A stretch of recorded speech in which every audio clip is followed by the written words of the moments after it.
ಪ್ರಜಾಸತ್ತಾತ್ಮಕ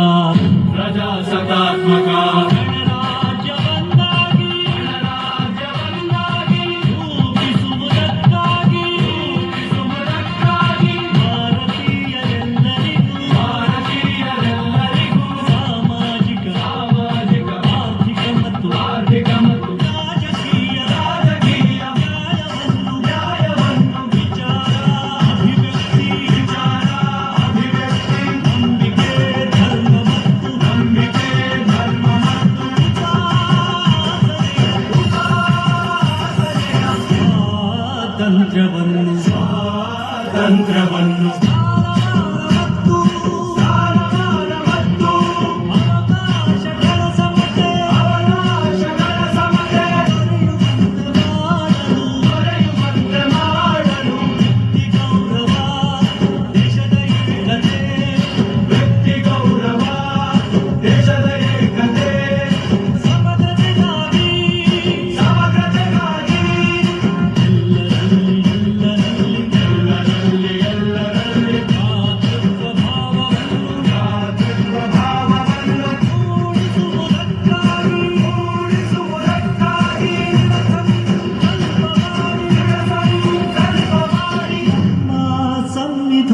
ಸಭೆಯಲ್ಲಿ ನಮ್ಮ ಸಂವಿಧಾನ ಸಭೆಯಲ್ಲಿ 1949 ನವೆಂಬರ್ ತಿಂಗಳ 26 ದಿನ ಈ ಸಂವಿಧಾನವನ್ನು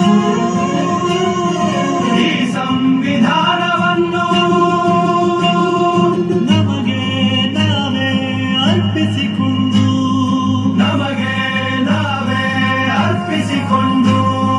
ಅಂಗೀಕರಿಸಿ ಶಾಸನವಾಗಿ ವಿಧಿಸಿಕೊಂಡಿದ್ದೇವೆ.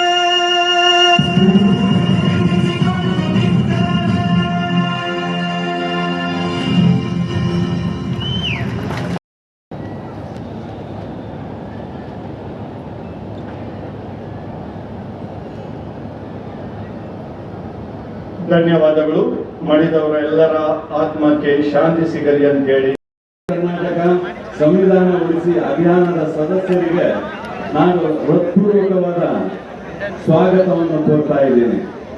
ಎಲ್ಲರೂ ಜೋರಾಗಿ ಅವರಿಗೆ ಚಪ್ಪಾಳೆ ಕೊಟ್ಟರು. ಕಾರಣ ಏನಂದ್ರೆ ಈ ಒಂದು ಕಾರ್ಯಕ್ರಮವನ್ನ ದಾವಣಗೆರೆ ನಗರದಲ್ಲಿ ಎಸ್ಪೆಷಲಿ ಇದು ಬೆಣ್ಣೆ ನಗರಿ ಅಂತ ಹೆಸರುವಾಸಿಯಾಗಿದೆ. ವಿದ್ಯಾನಗರಿ ಅಂತ ಒಮ್ಮೆ ಕರೆಯಲ್ಪಡ್ತದೆ, ಒಮ್ಮೆ ದೇವನಗರಿ ಅಂತ ಹೇಳಿ ಕರೆಯಲ್ಪಡ್ತದೆ. ಈಗ ಇವತ್ತು ವಾತಾವರಣ ನೋಡಿದ್ರೆ ಭೀಮಾನಗರಿ ಅಂತ ಕರೆಯಲ್ಪಡ್ತದೆ ಅಂತ ನನಗೆ ಅನಿಸ್ತಾ ಇದೆ. ನಿಜವಾಗಿ ಬಹಳ ಸಂತೋಷ ಆಗ್ತಾ ಇದೆ. ಹಾಗಾಗಿ ನಾನು ಮೊದಲನೇದಾಗಿ ನಾನು ಆ ಸಂಘಟಕರಿಗೆ ತುಂಬಾ ಹೃದಯಪೂರ್ವಕವಾಗಿ ಧನ್ಯವಾದಗಳನ್ನು ಹೇಳ್ತಾ ಇದ್ದೀನಿ.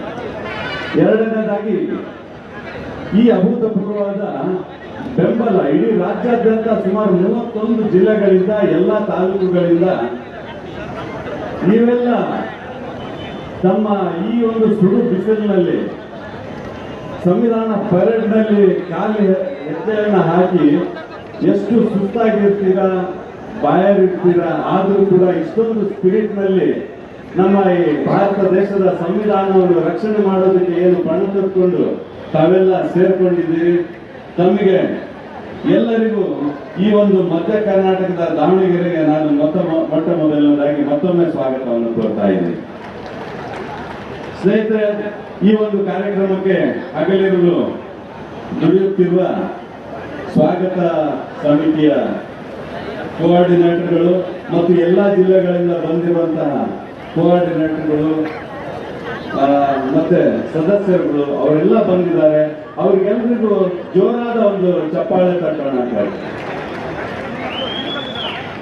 ಸ್ನೇಹಿತರೆ, ಅದೇ ರೀತಿ ಇವತ್ತು ನಿನ್ನೆಯಿಂದ ಕಾರ್ಯಕರ್ತರಿಗೆ ಮತ್ತೆ ಎರಡನೇದಾಗಿ ಈ ಸೋಷಿಯಲ್ ಮೀಡಿಯಾದವರು ಏನು ಇವತ್ತು ಈ ಒಂದು ಕಾರ್ಯಕ್ರಮವನ್ನ ಲೈವ್ ಕೊಟ್ಟಿದ್ದೀರಿ, ಮತ್ತೆ ಇಡೀ ರಾಜ್ಯಾದ್ಯಂತ ಅಲ್ಲ ಇಡೀ ಪ್ರಪಂಚಾದ್ಯಂತ ಈ ನಮ್ಮ ದಾವಣಗೆರೆಯ ಒಂದು ಅಭೂತಪೂರ್ವ ಕ್ಷಣವನ್ನ ತೋರಿಸ್ತಾ ಇದ್ರಿ. ತಮಗೆಲ್ಲರಿಗೂ ನಾನು ಹೃದಯಪೂರ್ವಕವಾಗಿ ಸ್ವಾಗತವನ್ನು ಬಯಸ್ತಾ ಇದ್ದೇನೆ. ಈ ಸಮಾವೇಶಕ್ಕೆ ಬೇರೆ ಬೇರೆ ರಾಜ್ಯಗಳಿಂದ ಅತಿಥಿಗಳು ಆಗಮಿಸಿದ್ದಾರೆ. ಅದರಲ್ಲಿ ಈಗ ಮೊದಲನೇದಾಗಿ ನಮ್ಮ ಜಿಗ್ನೇಶ್ ಮೇವಾನಿ ಅವರು, ಗುಜರಾತಿನ MLA ಅವರು ಕೂಡ ಬಂದಿದ್ದಾರೆ. ಇನ್ನೊಂದು ಸ್ವಲ್ಪ ಹೊತ್ತು ಆದ್ಮೇಲೆ ಇಲ್ಲಿ ವೇದಿಕೆಗೆ ಆಗಮಿಸಲಿದ್ದಾರೆ. ಅವರು ನಮ್ಮ ಎದ್ದೇಳು ಕರ್ನಾಟಕದ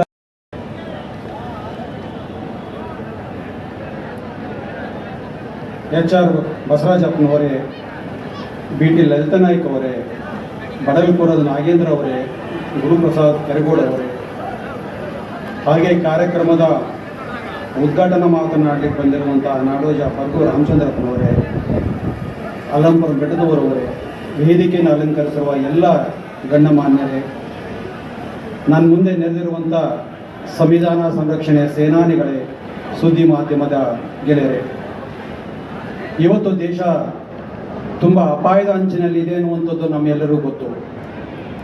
ಅಪಾಯದ ಸ್ವರೂಪ ಹೇಗಿದೆ, ಯಾವ ನೆಲೆಯಿಂದ ಈ ದೇಶಕ್ಕೆ ಅಪಾಯಗಳು ತಂದೊಡ್ಡಲಾಗ್ತಿದೆ ಅನ್ನೋದ್ರ ಬಗ್ಗೆ ನಮ್ಮೆಲ್ಲರಿಗೂ ಕೂಡ ವಿವೇಕ ಇಲ್ಲದ ಕಾರಣಕ್ಕಾಗಿಯೇ ಈವರೆಗೂ ನಮ್ಮ ಸನಾತನಗಳು ಮುಂದೆ ನಾವು ಬಿಟ್ಕೊಂಡಿದ್ದೇವೆ.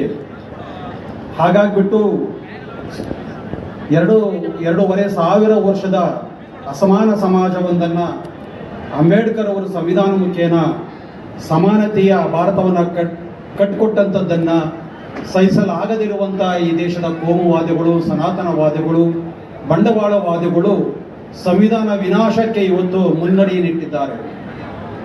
ಅದು ಆಯುಧ ಹಿಡ್ಕೊಂಡಲ್ಲ, ಧರ್ಮವನ್ನು ಇಟ್ಟುಕೊಂಡು ಮತ್ತು ಸಂವಿಧಾನವನ್ನು ಪ್ರೀತಿಸ್ತಾನೆ, ಸಂವಿಧಾನವನ್ನು ಒಪ್ಕೊಂಡಿನೇ ಸಂವಿಧಾನ ನಾಶಗೊಳಿಸುವಂಥ ಹೊಸ ಪರಿಭಾಷೆಯ ಮುಖೇನ ಇವತ್ತು ಸಂವಿಧಾನ ನಾಶಕ್ಕೆ ಮುಂದಾಗಿದ್ದಾರೆ.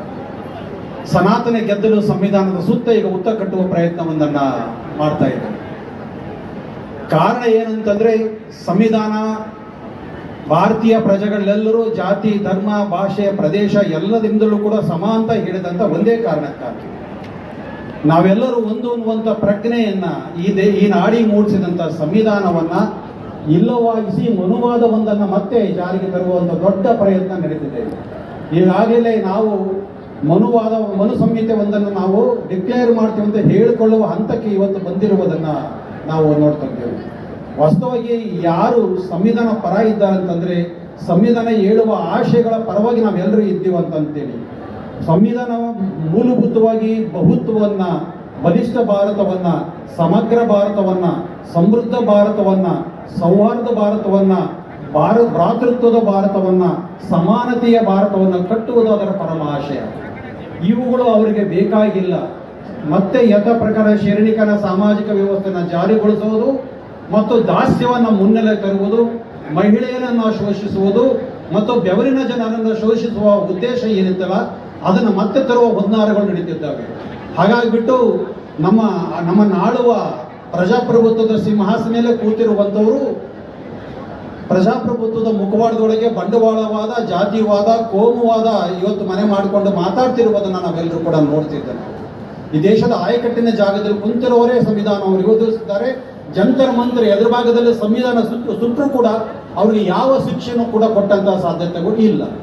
ಇಂಥ ಒತ್ತಿನ ಒಳಗೆ ನಾವುಗಳು ಸಂವಿಧಾನ ಪರ ಇರುವಂಥ, ಈ ದೇಶದ ಐಕ್ಯತೆ ಪರ ಇರುವಂಥ, ಭ್ರಾತೃತ್ವದ ಪರ ಇರುವ ನಾವುಗಳು ಒಂದುಗೂಡದೆ ಹೋದರೆ ಮತ್ತೆ ಈ ದೇಶವನ್ನು ಸಾವಿರಾರು ವರ್ಷಕ್ಕೆ ಹಿಂದಕ್ಕೆ ಒಯ್ಯುವ ಅಪಾಯ ಇರುವ ಕಾರಣಕ್ಕೋಸ್ಕರ ಈ ನಾವು ಸಂವಿಧಾನದ ಆಶಯಗಳ ಪರವಾಗಿ ನಿಂತಿರುವ ನಾವುಗಳು ಬೇರೆ ಬೇರೆ ಸಂಘಟನೆ ಅಡಿ ನಾವೆಲ್ಲ ಕೂಡ ಚಿದ್ರಾಗಿ ಹೋಗಿದ್ದೇವೆ. ವಾಸ್ತವವಾಗಿ ಯಾರು ಸಾಮಾಜಿಕ ನ್ಯಾಯ ಪರವಾಗಿ ಇರುವಂಥ ಎಲ್ಲ ಸಂಘಟನೆಗಳು ಸಂವಿಧಾನ ಪರ ಇರುವಂತಹ ಸಂಘಟನೆಗಳು ಎಲ್ಲವೂ ಕೂಡ ಸಾವಿರಾರು ಸಂಘಟನೆಗಳು ಬಿಡಿಯಾಗಿ ಕೆಲಸ ಮಾಡ್ತಿದ್ದೇವೆ. ಆದರೆ ಇವತ್ತು ಈ ವೇದಿಕೆ ಎಲ್ಲರನ್ನೂ ಒಂದುಗೂಡಿಸುವ ಒಂದು ವೇದಿಕೆಯಾಗಿ ರೂಪುಗೊಂಡಿದೆ. ದಾವಣಗೆರೆ ಇವತ್ತು ಈ ಸೌಹಾರ್ದದ ನೆಲಕ್ಕೆ ಇಷ್ಟು ಜನ ಸೇನಾನಿಗಳು ಬಂದದ್ದು ನಾನು ಅತ್ಯಂತ ಸಂಭ್ರಮದಿಂದ ನಾನು ನಿಮ್ಮನ್ನೆಲ್ಲರೂ ಕೂಡ ಸ್ವಾಗತವನ್ನು ಬಯಸ್ತೀನಿ. ಸಂಗಾತಿಗಳೇ, ವಾಸ್ತವವಾಗಿ ಭಾರತದ ಪರಂಪರೆನೇ ಸೌಹಾರ್ದವಾದಂಥ ಪರಂಪರೆ, ಸಮಾನತೆ ಪರಂಪರೆ, ಬಹುತ್ವ ಇದ್ದರೂ ಕೂಡ ಅದ್ರ ನಡುವೆ ಸಾಮರಸ್ಯವನ್ನು ಉಳಿಸ್ಕೊಂಡಂಥದ್ದು. ದುರಂತ ಅಂದ್ರೆ ಇವತ್ತು ಸಾವಿನೊಳಗೂ ಸಂಭ್ರಮ ಮಾಡುವ, ಸಾವಿನೊಳಗೂ ರಾಜಕಾರಣ ಮಾಡುವಂಥ ಅಪಾಯದ ನೆಲೆಗೆ ನಾವು ಹೋಗಿದ್ದೇವೆ. ಇವತ್ತು ನಾವು ಅದರೊಳಗೂ ಕೂಡ ಹಿಂದೂ ಮುಸ್ಲಿಂ ಅಂತ ನೋಡುವಂಥ ಅಪಾಯದ ನೆಲೆಗೆ ಹೋಗಿದ್ದೇವೆ. ಈ ಕಾರಣಕ್ಕೋಸ್ಕರ ಸಂವಿಧಾನವನ್ನ ಕಾಪಾಡ್ಕೋಬೇಕಾದಂಥ ಧರ್ಮರಹಿತವಾದಂಥ ರಾಜಕಾರಣವನ್ನು ನಾವು ಕಾಪಾಡ್ಕೋಬೇಕಾದಂಥ ಅಗತ್ಯ ಇದೆ. ಅಂಬೇಡ್ಕರ್ ಬಹಳ ಹಿಂದೆನೇ ಎಚ್ಚರಿಸಿದ್ರು, ರಾಜಕಾರಣದೊಳಗೆ ಧರ್ಮ ಬೆರೆಸಿದ್ರೆ ಅದ ಸ್ವಲ್ಪ ಪ್ರಜಾಪ್ರಭುತ್ವಕ್ಕೆ ಅದು ಕೆಟ್ಟು ಕೊಡುತ್ತೆ ಅನ್ನುವಂಥ ಅಪಾಯದ ಸಂಗತಿಯನ್ನು ಅಂದೇ ಎಚ್ಚರಿಸಿದ ಅನ್ನೋದನ್ನು ನಾವು ಗಮನಿಸಬೇಕಾಗಿದೆ. ಹಾಗಾಗಿ ನಮ್ಮ ಸಂವಿಧಾನಕ್ಕೆ ಅಡ್ಡಿಯಾಗಿರುವ, ನಮ್ಮ ಸಂವಿಧಾನವನ್ನು ಅಪಾಯ ತಂದೊಡ್ಡಿರುವಂಥ ಜಾತಿವಾದಿಗಳನ್ನ, ಕೋಮುವಾದಿಗಳನ್ನ, ಬಂಡವಾಳವಾದಿಗಳನ್ನ, ಏಕತ್ವವಾದಿಗಳನ್ನ ಮುನ್ನೆಲೆಗೆ ತರುವುದ ಬದಲು ಅವರಿಗೆ ನಾವು ಮುಖಾಮುಖಿ ಆಗಬೇಕಾದಂಥ ಅಗತ್ಯತೆ ಇವತ್ತು ನಮ್ಮ ಕಣ್ಣು ಬಂದಿದೆ. ಅದರ ಜೊತೆಗೆ ಭಕ್ತಿಯನ್ನೇ ಬಂಡವಾಳ ಮಾಡಿಕೊಂಡ ವರ್ಗ, ಒಂದು ಬ್ರಾಹ್ಮಣ ಸಮುದಾಯ, ಬ್ರಾಹ್ಮಣ ಧರ್ಮ ಇವತ್ತು ಮುನ್ನೆಲೆಗೆ ಬರ್ತನೆ ಈ ದೇಶದ ಬಹುತ್ವದ ಸಾಮರಸ್ಯದ ನೆಲೆಯ ಬೇರುಗಳನ್ನು ಸಡಿಲು ಮಾಡುವ ಕೆಲಸವನ್ನ ಮಾಡ್ತಿದೆ. ಈ ಕಾರಣಕ್ಕೋಸ್ಕರ ನಾವೆಲ್ಲರೂ ಒಗ್ಗೂಡಿ ಹೋರಾಡಬೇಕಾಗಿದೆ.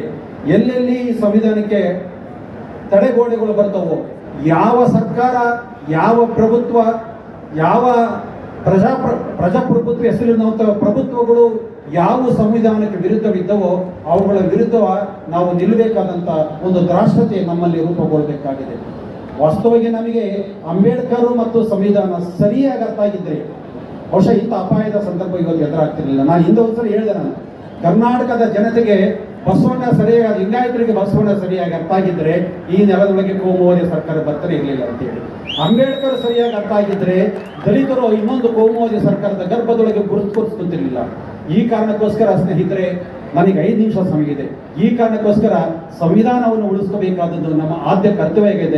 ಈ ಕಾರಣಕ್ಕೆ ನಾವೆಲ್ಲರೂ ಒಟ್ಟುಗೂಡಿ ಸಂವಿಧಾನದ ಮೌಲ್ಯವನ್ನ ಜನಮಾನಸಕ್ಕೆ ತಲುಪಿಸುವ ಕೆಲಸವನ್ನು ಮಾಡಬೇಕಾಗಿದೆ. ಸಂಘಟನೆಗಳಿಗೆ ಕೆಲಸ ಮಾಡೋ ನಾವೆಲ್ಲರೂ ಕೂಡ ಕೇವಲ ನಮ್ಮ ವಿರೋಧಿಗಳನ್ನ ದ್ವೇಷ ಮಾಡಿಕೊಂಡು ಬದುಕಿದ್ರೆ ಸಾಲದು. ಸಂವಿಧಾನದ ಆಶಯಗಳನ್ನ, ಸಂವಿಧಾನ ಹಕ್ಕುಗಳನ್ನ ಜನಮಾನಸಕ್ಕೆ ತಲುಪಿಸಲಿಕ್ಕೆ ಇದೊಂದು ವೇದಿಕೆ ಆಗಲಿ ಅಂತ ಹೇಳ್ತಾ ನಾನು 2 ಮಾತುಗಳನ್ನು ಮುಗಿಸ್ತೀನಿ. ನಮಸ್ಕಾರ ಎಲ್ಲರಿಗೂ.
ಜನತೆಯಾದ ನಾವು ಭಾರತವನ್ನು ಸಾರ್ವಭೌಮ, ಸಮಾಜವಾದಿ, ಧರ್ಮ ನಿರಪೇಕ್ಷ, ಪ್ರಜಾಸತ್ತಾತ್ಮಕ ಗಣರಾಜ್ಯವನ್ನಾಗಿ ರೂಪಿಸುವುದಕ್ಕಾಗಿ ಭಾರತದ ಎಲ್ಲ ಪ್ರಜೆಗಳಿಗೆ ಸಾಮಾಜಿಕ, ಆರ್ಥಿಕ ಮತ್ತು ರಾಜಕೀಯ ನ್ಯಾಯವನ್ನು ವಿಚಾರ, ಅಭಿವ್ಯಕ್ತಿ, ನಂಬಿಕೆ, ಧರ್ಮ ಮತ್ತು ಉಪಾಸನೆಯ ಸ್ವಾತಂತ್ರ್ಯವನ್ನು, ಸ್ಥಾನಮಾನ ಮತ್ತು ಅವಕಾಶಗಳ ಸಮತೆಯನ್ನು ದೊರೆಯುವಂತೆ ಮಾಡುವುದಕ್ಕಾಗಿ ವ್ಯಕ್ತಿ ಗೌರವ, ದೇಶದ ಏಕತೆ ಮತ್ತು ಸಮಗ್ರತೆಗಾಗಿ ಎಲ್ಲರಲ್ಲಿ ಭ್ರಾತೃತ್ವ ಭಾವನೆಯನ್ನು ಮೂಡಿಸುವುದಕ್ಕೆ ದೃಢ ಸಂಕಲ್ಪ ಮಾಡಿ ನಮ್ಮ ಸಂವಿಧಾನ ಸಭೆಯಲ್ಲಿ 1949ನೇ ಇಸವಿಯ ನವೆಂಬರ್ ತಿಂಗಳ 26ನೇ ದಿನದಂದು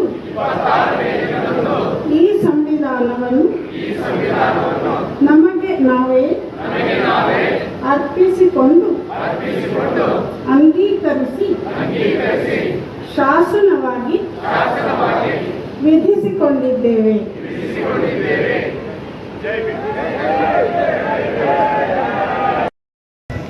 ವೇದಿಕೆಯ ಮುಂಭಾಗದಲ್ಲಿರುವ ಎಲ್ಲ ದೇಶಪ್ರೇಮಿ ಬಂಧುಗಳೇ, ಯಾಕೆ ನಾನು ದೇಶಪ್ರೇಮಿ ಅಂತ ಕರಿತಿದ್ದೀನಿ ಅಂತ ಅಂದರೆ, ದೇಶ ಪ್ರೇಮವನ್ನು, ದೇಶದ್ರೋಹವನ್ನು, ಸ್ವಾತಂತ್ರ್ಯವನ್ನು, ಸಮಾನತೆಯನ್ನು ಎಲ್ಲವನ್ನೂ ಅಪವ್ಯಾಖ್ಯಾನ ಮಾಡುವ ಈ ಸಂದರ್ಭದಲ್ಲಿ ಯಾರು ಜನಸಾಮಾನ್ಯರಿಗೆ ಗೌರವವನ್ನು ಕೊಡ್ತಾರೋ, ಯಾರು ಸಂವಿಧಾನವನ್ನು ಗೌರವಿಸ್ತಾರೋ, ಯಾರು ಸಮಾನತೆಯ ಪರವಾಗಿರ್ತಾರೋ, ಯಾರು ಸೌಹಾರ್ದತೆಯ ಪರವಾಗಿರ್ತಾರೋ ಅವರೇ ನಿಜವಾದ ದೇಶಪ್ರೇಮಿಗಳು. ಹಾಗಾಗಿ ಇವತ್ತು ಇಲ್ಲಿ ನೆರೆದಿರುವ ನೀವೆಲ್ಲರೂ ನಿಜವಾದ ಅರ್ಥದಲ್ಲಿ ದೇಶಪ್ರೇಮಿಗಳು ಅನ್ನುವ ಕಾರಣಕ್ಕಾಗಿಯೇ ನಾನು ದೇಶಪ್ರೇಮಿಗಳೇ ಅಂತ ನಿಮ್ಮನ್ನು ಸಂಬೋಧನೆ ಮಾಡಿದ್ದೇನೆ. ಸಂವಿಧಾನ ಸಂರಕ್ಷಕರ ಈ ಸಮಾವೇಶದಲ್ಲಿ ಉದ್ಘಾಟನೆಯ ಕೆಲವು ಮಾತುಗಳನ್ನು ನಿಮ್ಮ ಜೊತೆ ಹಂಚಿಕೊಳ್ಳೋದಕ್ಕೆ ನನಗೆ ಸಂತೋಷ ಆಗುತ್ತೆ. ಇದೊಂದು ಮಹಾಯಾನ ಅಂತ ಸಂಘಟಕರು, ನಮ್ಮ ಸ್ನೇಹಿತರು ಇದನ್ನು ಕರೆದಿದ್ದಾರೆ. ಹಾಗಾದರೆ ಸಂವಿಧಾನ ಸಂರಕ್ಷಣೆಯ ಈ ಮಹಾಯಾನದ ಆಶಯಗಳು ಏನು ಅನ್ನೋದನ್ನು ಕುರಿತಂತೆ ಸಹ ಕರಪತ್ರದಲ್ಲಿ ಕೆಲವು ಸಾಲುಗಳನ್ನು ಉಲ್ಲೇಖ ಮಾಡಿದ್ದಾರೆ.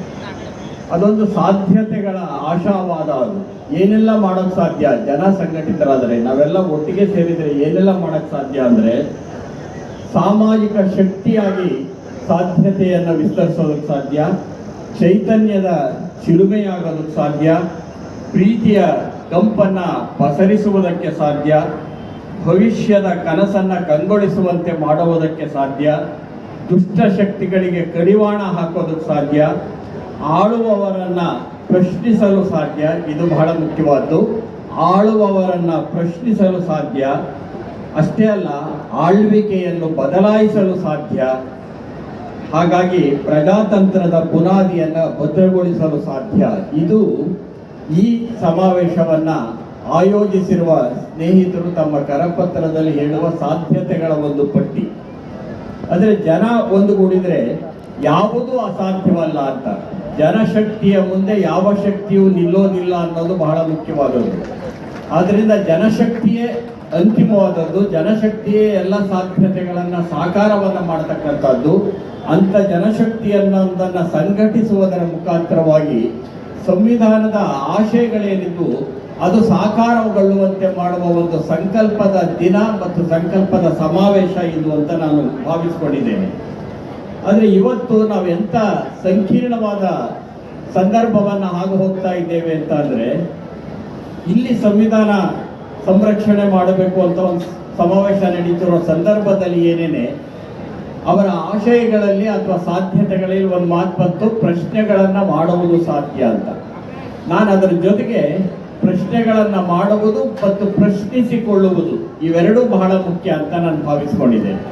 ಏಕೆಂದರೆ ಈ ಜಗತ್ತಿನ ಯಾವುದೇ ಒಬ್ಬ ಕ್ರಾಂತಿಕಾರಿ ಇದಾರಲ್ಲ, ವಿಮರ್ಶೆ ಮತ್ತು ಆತ್ಮವಿಮರ್ಶೆ ಎರಡನ್ನು ಒಟ್ಟೊಟ್ಟಿಗೆ ಮಾತಾಡಿದಂಥವ್ರು. ನಾವು ಪ್ರಶ್ನಿಸಬೇಕು ಮತ್ತು ಪ್ರಶ್ನಿಸಿಕೊಳ್ಳಬೇಕು. ಇದರ ಮುಖಾಂತರವಾಗಿಯೇ ನಾವು ನಿಜವಾದ ಅರ್ಥದಲ್ಲಿ ಜನಶಕ್ತಿಯನ್ನು ಸಂಘಟಿಸೋದಕ್ಕೆ ಸಾಧ್ಯ. ಹಾಗಾದರೆ ಇವತ್ತು ಎಂಥ ಸನ್ನಿವೇಶ ಇದೆ ಅಂತಂದರೆ, ಸಂವಿಧಾನವನ್ನು ಸದಾ ಕೈಯಲ್ಲಿ ಹಿಡಿದುಕೊಂಡು ತೋರಿಸ್ತಕ್ಕಂಥ ಪಡೆ ಒಂದು ಕಡೆ ಇದೆ, ಸಂವಿಧಾನಕ್ಕೆ ಭಕ್ತಿಯಿಂದ ಕೈ ಮುಗಿದು ತಾವೇನೋ ಬಹಳ ಭಕ್ತಿಯನ್ನು ತೋರಿಸ್ತಿದ್ದೇವೆ ಅಂತ ಹೇಳ್ತಕ್ಕಂಥ ಪಡೆ ಇನ್ನೊಂದು ಕಡೆ ಇದೆ. ಒಂದು ಕಡೆ ಈ ಪಡೆ ಇದೆ, ಇನ್ನೊಂದು ಕಡೆ ಆ ಪಡೆ ಇದೆ. ಆದರೆ ನಾವು ಯಾವ ಕಡೆ ಈ ಪ್ರಶ್ನೆ ಇದೆ. ನನಗನ್ಸಿದ್ದು ಈ ಸಮಾವೇಶ ಆ ಕಡೆ ಈ ಕಡೆ ಎಲ್ಲ, ಇದೊಂದು ಪರ್ಯಾಯ ಪಡೆ ಅಂತ ನಾನು ಭಾವಿಸ್ಕೊಂಡಿದ್ದೀನಿ. ಅಂಥದ್ದೊಂದು ಪರ್ಯಾಯವನ್ನು ನಿರ್ಮಾಣ ಮಾಡುವುದಕ್ಕಾಗಿ ಅಥವಾ ಪರ್ಯಾಯವನ್ನು ಸಾಧ್ಯ ಮಾಡುವುದಕ್ಕಾಗಿ ನಿಂತಿರ್ತಕ್ಕಂಥದ್ದು.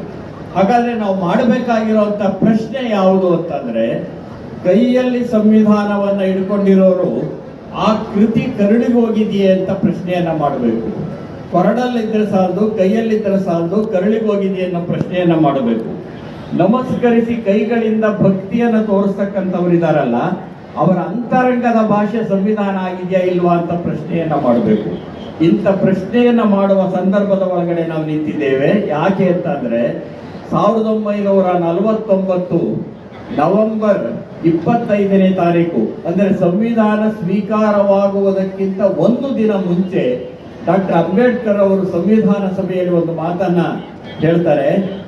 ಒಂದು ಸಂವಿಧಾನ ಎಷ್ಟೇ ಉತ್ತಮವಾಗಿದ್ರು ಅದನ್ನ ಬಳಸ್ತಕ್ಕಂಥವ್ರು ಉತ್ತಮವಾಗಿಲ್ಲದೆ ಇದ್ರೆ ಆ ಸಂವಿಧಾನ ಕೆಟ್ಟದಾಗಿ ಬಿಡುತ್ತೆ. ಒಂದು ವೇಳೆ ಕೆಟ್ಟವರು ಇದ್ರೂ ಒಂದು ಸಂವಿಧಾನವನ್ನ ಒಳ್ಳೆಯದನ್ನಾಗಿ ಮಾಡೋದಕ್ಕೆ ಸಾಧ್ಯ ಅನ್ನೋ ಮಾತನ್ನ ಸಂವಿಧಾನ ಸ್ವೀಕಾರವಾಗುವುದಕ್ಕಿಂತ ಒಂದು ದಿನ ಮುಂಚೆ ಅಂಬೇಡ್ಕರ್ ಅವರು ಹೇಳಿದ್ರಲ್ಲ, ಇದು ಬಹಳ ಮುಖ್ಯವಾದ ಮಾತು. ಅದರಿಂದ ಸಂವಿಧಾನ ಇದೆ ಎನ್ನುವುದಷ್ಟೇ ಮುಖ್ಯ ಅಲ್ಲ, ಸಂವಿಧಾನವನ್ನ ಯಾರು ಬಳಸ್ತಾರೆ, ಯಾಕಾಗಿ ಬಳಸ್ತಾರೆ ಅನ್ನೋದು ಸಹ ಬಹಳ ಮುಖ್ಯವಾದದ್ದು. ಆದ್ರಿಂದ ಸಂವಿಧಾನದ ಸೂಕ್ತ ರೀತಿಯ ಬಳಕೆ ಮತ್ತು ಪ್ರಾಮಾಣಿಕ ಅನುಷ್ಠಾನ ಬಹಳ ಮುಖ್ಯ. ಆದರೆ ನಮ್ಮ ಸನ್ನಿವೇಶ ಎಂಥದ್ದು ಅಂದ್ರೆ ಪತನಗೊಂಡ ಪ್ರಾಮಾಣಿಕತೆಯ ಕಾಲದಲ್ಲಿ ನಾವಿದ್ದೇವೆ. ಇವತ್ತು ಭ್ರಷ್ಟಗೊಂಡ ಬೌದ್ಧಿಕತೆಯ ಕಾಲದಲ್ಲಿ ನಾವಿದ್ದೇವೆ. ಪ್ರಾಮಾಣಿಕತೆ ಅನ್ನೋದು ಪತನಗೊಂಡ ಪ್ರಾಮಾಣಿಕತೆಯ ಕಾಲ ಇದು. ಭ್ರಷ್ಟಗೊಂಡಿರ್ತಕ್ಕಂಥ ಬೌದ್ಧಿಕತೆಯ ಕಾಲ.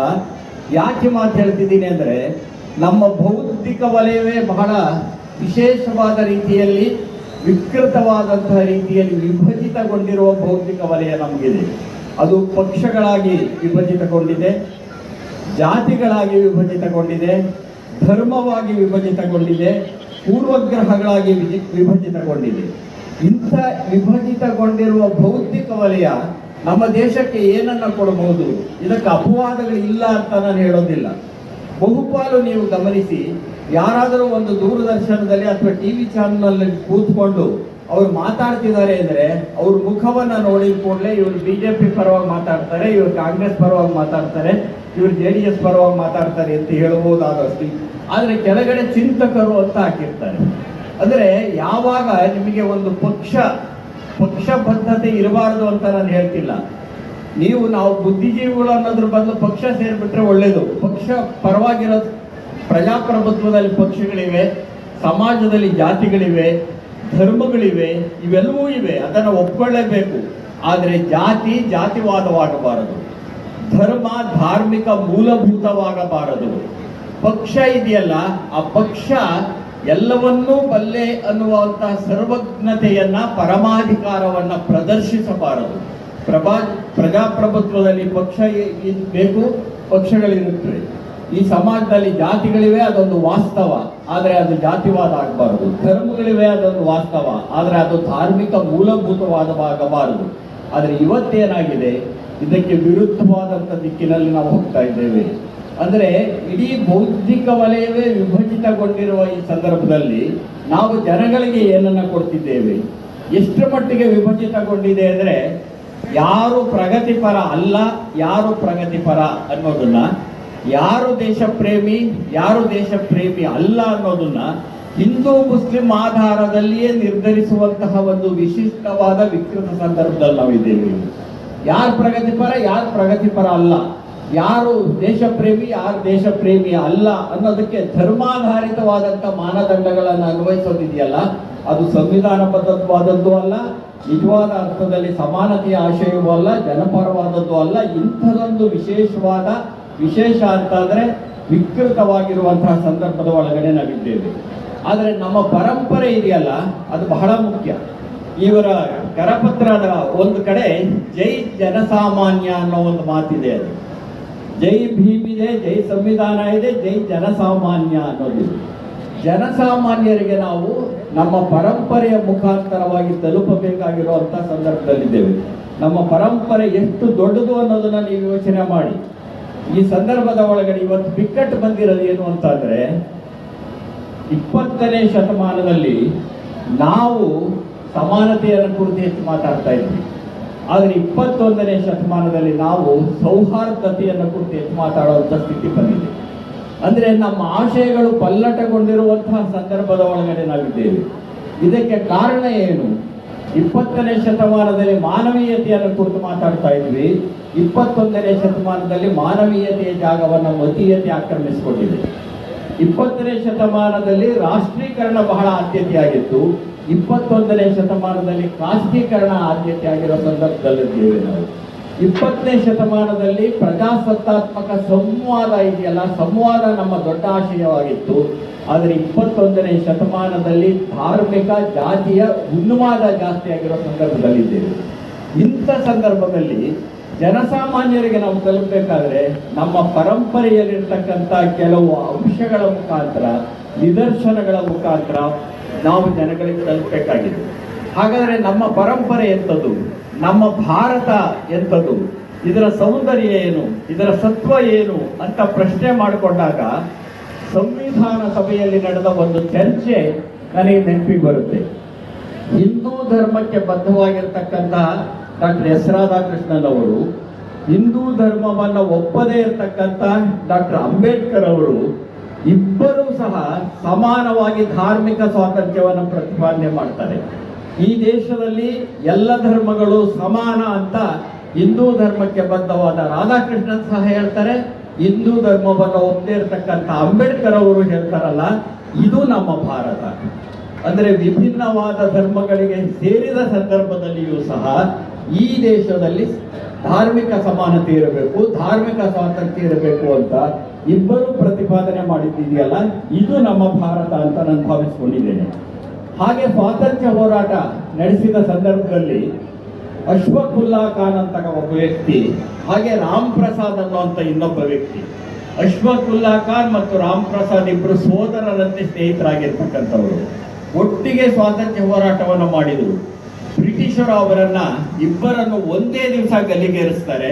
ಇವರಿಬ್ಬರು ಒಟ್ಟಾಗಿ ಸ್ವಾತಂತ್ರ್ಯವನ್ನು ಹೋರಾಟ ಮಾಡಿದ್ದು ಮತ್ತು ಇಬ್ಬರು ಒಂದೇ ದಿವಸ ಗಲ್ಲಿಗೇರಿದಂತಹ ಸಂದರ್ಭ ಇದೆಯಲ್ಲ, ವಸಾಹತುಶಾಹಿ ವಿರುದ್ಧದ ಈ ಹೋರಾಟದ ಈ ಸೌಹಾರ್ದ ಸಂಘರ್ಷ ಇದೆಯಲ್ಲ, ಇದು ನಮ್ಮ ಭಾರತ. ಮಹಿಳೆಯರಿಗೆ ವಿದ್ಯೆಯನ್ನ ಕಲಿಸಬೇಕು ಅಂತ ಹೇಳಿ ಸಂಪ್ರದಾಯವಾದಿಗಳ ಎಲ್ಲ ವಿರೋಧಗಳನ್ನು ಲೆಕ್ಕಿಸದೆ ಅದಕ್ಕೆ ಎದುರಾಗಿ ನಿಂತು ಹೆಣ್ಣು ಮಕ್ಕಳಿಗೆ ವಿದ್ಯೆ ಕಲಿಸೋದಕ್ಕೆ ಆರಂಭ ಮಾಡಿದಂಥವರು ಸಾವಿತ್ರಿಬಾಯಿ ಫುಲೆ ಅವರು. ಆದರೆ ಸಾವಿತ್ರಿಬಾಯಿ ಫುಲೆ ಅವರು ಶಾಲೆಯನ್ನು ಆರಂಭ ಮಾಡಿದರೆ ಮನೆ ಮನೆಗೆ ಹೋಗಿ ಹೆಣ್ಣು ಮಕ್ಕಳನ್ನ ಕರ್ಕೊಂಡ್ಬಂದು ಶಾಲೆಗೆ ಸೇರಿಸ್ತಾ ಇದ್ದಂಥವರು ಫಾತಿಮಾ ಶೇಖ್ ಅವರು. ಅಂದ್ರೆ ಒಂದ್ ಕಡೆ ಸಾವಿತ್ರಿಬಾಯಿ ಫುಲೆ ಇದ್ದಾರೆ, ಅವ್ರ ಜೊತೆ ಫಾತಿಮಾ ಶೇಖ್ ಇದ್ದಾರೆ. ಇಬ್ಬರೂ ಸೇರಿ ಹೆಣ್ಣು ಮಕ್ಕಳಿಗೆ ವಿದ್ಯೆಯನ್ನು ಕಲಿಸ್ತಾರಲ್ಲ, ಇದು ನಮ್ಮ ಭಾರತ. ಈ ಭಾರತವನ್ನು ನಾವು ಅರ್ಥ ಮಾಡ್ಕೊಳ್ಳದೆ ಹೋದ್ರೆ ತಪ್ಪಾಗತ್ತೆ ಅಂತ ನಾನು ಭಾವಿಸ್ಕೊಂಡಿದ್ದೇನೆ. ಒಂದು ಕೊರೋನಾ ಕಾಲವನ್ನು ನೀವು ಜ್ಞಾಪಿಸ್ಕೊಳ್ಳಿ. ಕೊರೋನಾ ಕಾಲದ ಒಳಗಡೆ ಯಾರು ಯಾವ ಜಾತಿ ಅಂತ ಕೇಳಲಿಲ್ಲ, ಯಾರು ಯಾವ ಧರ್ಮ ಅಂತ ಕೇಳಲಿಲ್ಲ. ಪರಸ್ಪರ ಎಲ್ಲರೂ ಸಹಕರಿಸಿದರು, ಆಶ್ರಯ ಕೊಟ್ಟರು, ರೋಗಿಗಳನ್ನು ಆರೈಕೆ ಮಾಡಿದರು. ಅದು ನಮ್ಮ ಭಾರತ. ಅಷ್ಟು ದೂರ ಹೋಗೋದು ಬೇಡ. 22ನೇ ತಾರೀಕು ಕಾಶ್ಮೀರದ ಪೆಹಲ್ಗಾವಲ್ಲಿ ಏನು ಹತ್ಯಾಕಾಂಡ ನಡೀತು ಅದನ್ನು ನಾವೆಲ್ಲರೂ ಖಂಡಿಸಲೇಬೇಕು. ಈ ಸಮಾವೇಶದ ಆರಂಭದಲ್ಲಿಯೇ ಆ ಖಂಡಿಸಿರೋದನ್ನು ನಾವು ನೋಡಿದ್ದೇವೆ. ಹಾಗಾಗಿ ಸಮಾವೇಶವೂ ಖಂಡಿಸುತ್ತೆ ಅನ್ನೋದೇ ನನ್ನ ಭಾವನೆ. ಅಲ್ಲಿ ನಡೆದಂತಹ ಹತ್ಯೆ ಇದೆಯಲ್ಲ, ಅದನ್ನು ಯಾರೂ ಒಪ್ಪೋದಕ್ಕೆ ಸಾಧ್ಯ ಇಲ್ಲ, ಅದು ಅಮಾನವೀಯವಾದದ್ದು. ಆದರೆ ಅಮಾನವೀಯವಾದಂಥ ಹತ್ಯಾಕಾಂಡ ಏನು ನಡೀತು ಅದನ್ನು ನಾವು ಉಗ್ರವಾಗಿ ಖಂಡಿಸಬೇಕಾಗಿರುತ್ತೆ, ಭಯೋತ್ಪಾದನೆಯನ್ನು ವಿರೋಧಿಸಬೇಕಾಗಿರುತ್ತೆ. ಈ ದೇಶದ ಒಳಗಡೆ ಒಂದು ಕಡೆ ಭಯೋತ್ಪಾದನೆ ಇದೆ, ಇನ್ನೊಂದು ಕಡೆ ದ್ವೇಷೋತ್ಪಾದನೆ ಇದೆ, ಮತ್ತೊಂದು ಕಡೆ ಪ್ರಪಂಚದ ಒಳಗಡೆ ಯುದ್ಧೋತ್ಪಾದನೆ ಇದೆ.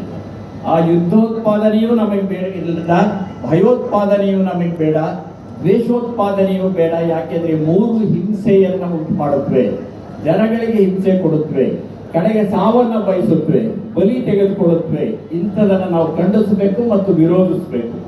ಆದರೆ ಇದೇ ಸಂದರ್ಭದ ಒಳಗಡೆ ಪೆಹಲ್ಗಾವ್ನ ಹತ್ಯಾಕಾಂಡ ನಡೆದಂತಹ ಅಮಾನವೀಯ ಸಂದರ್ಭದ ಒಳಗಡೆ ಆನಂತರ ಏನೆಲ್ಲ ನಡೀತು ಅನ್ನೋದನ್ನು ನೋಡಿ.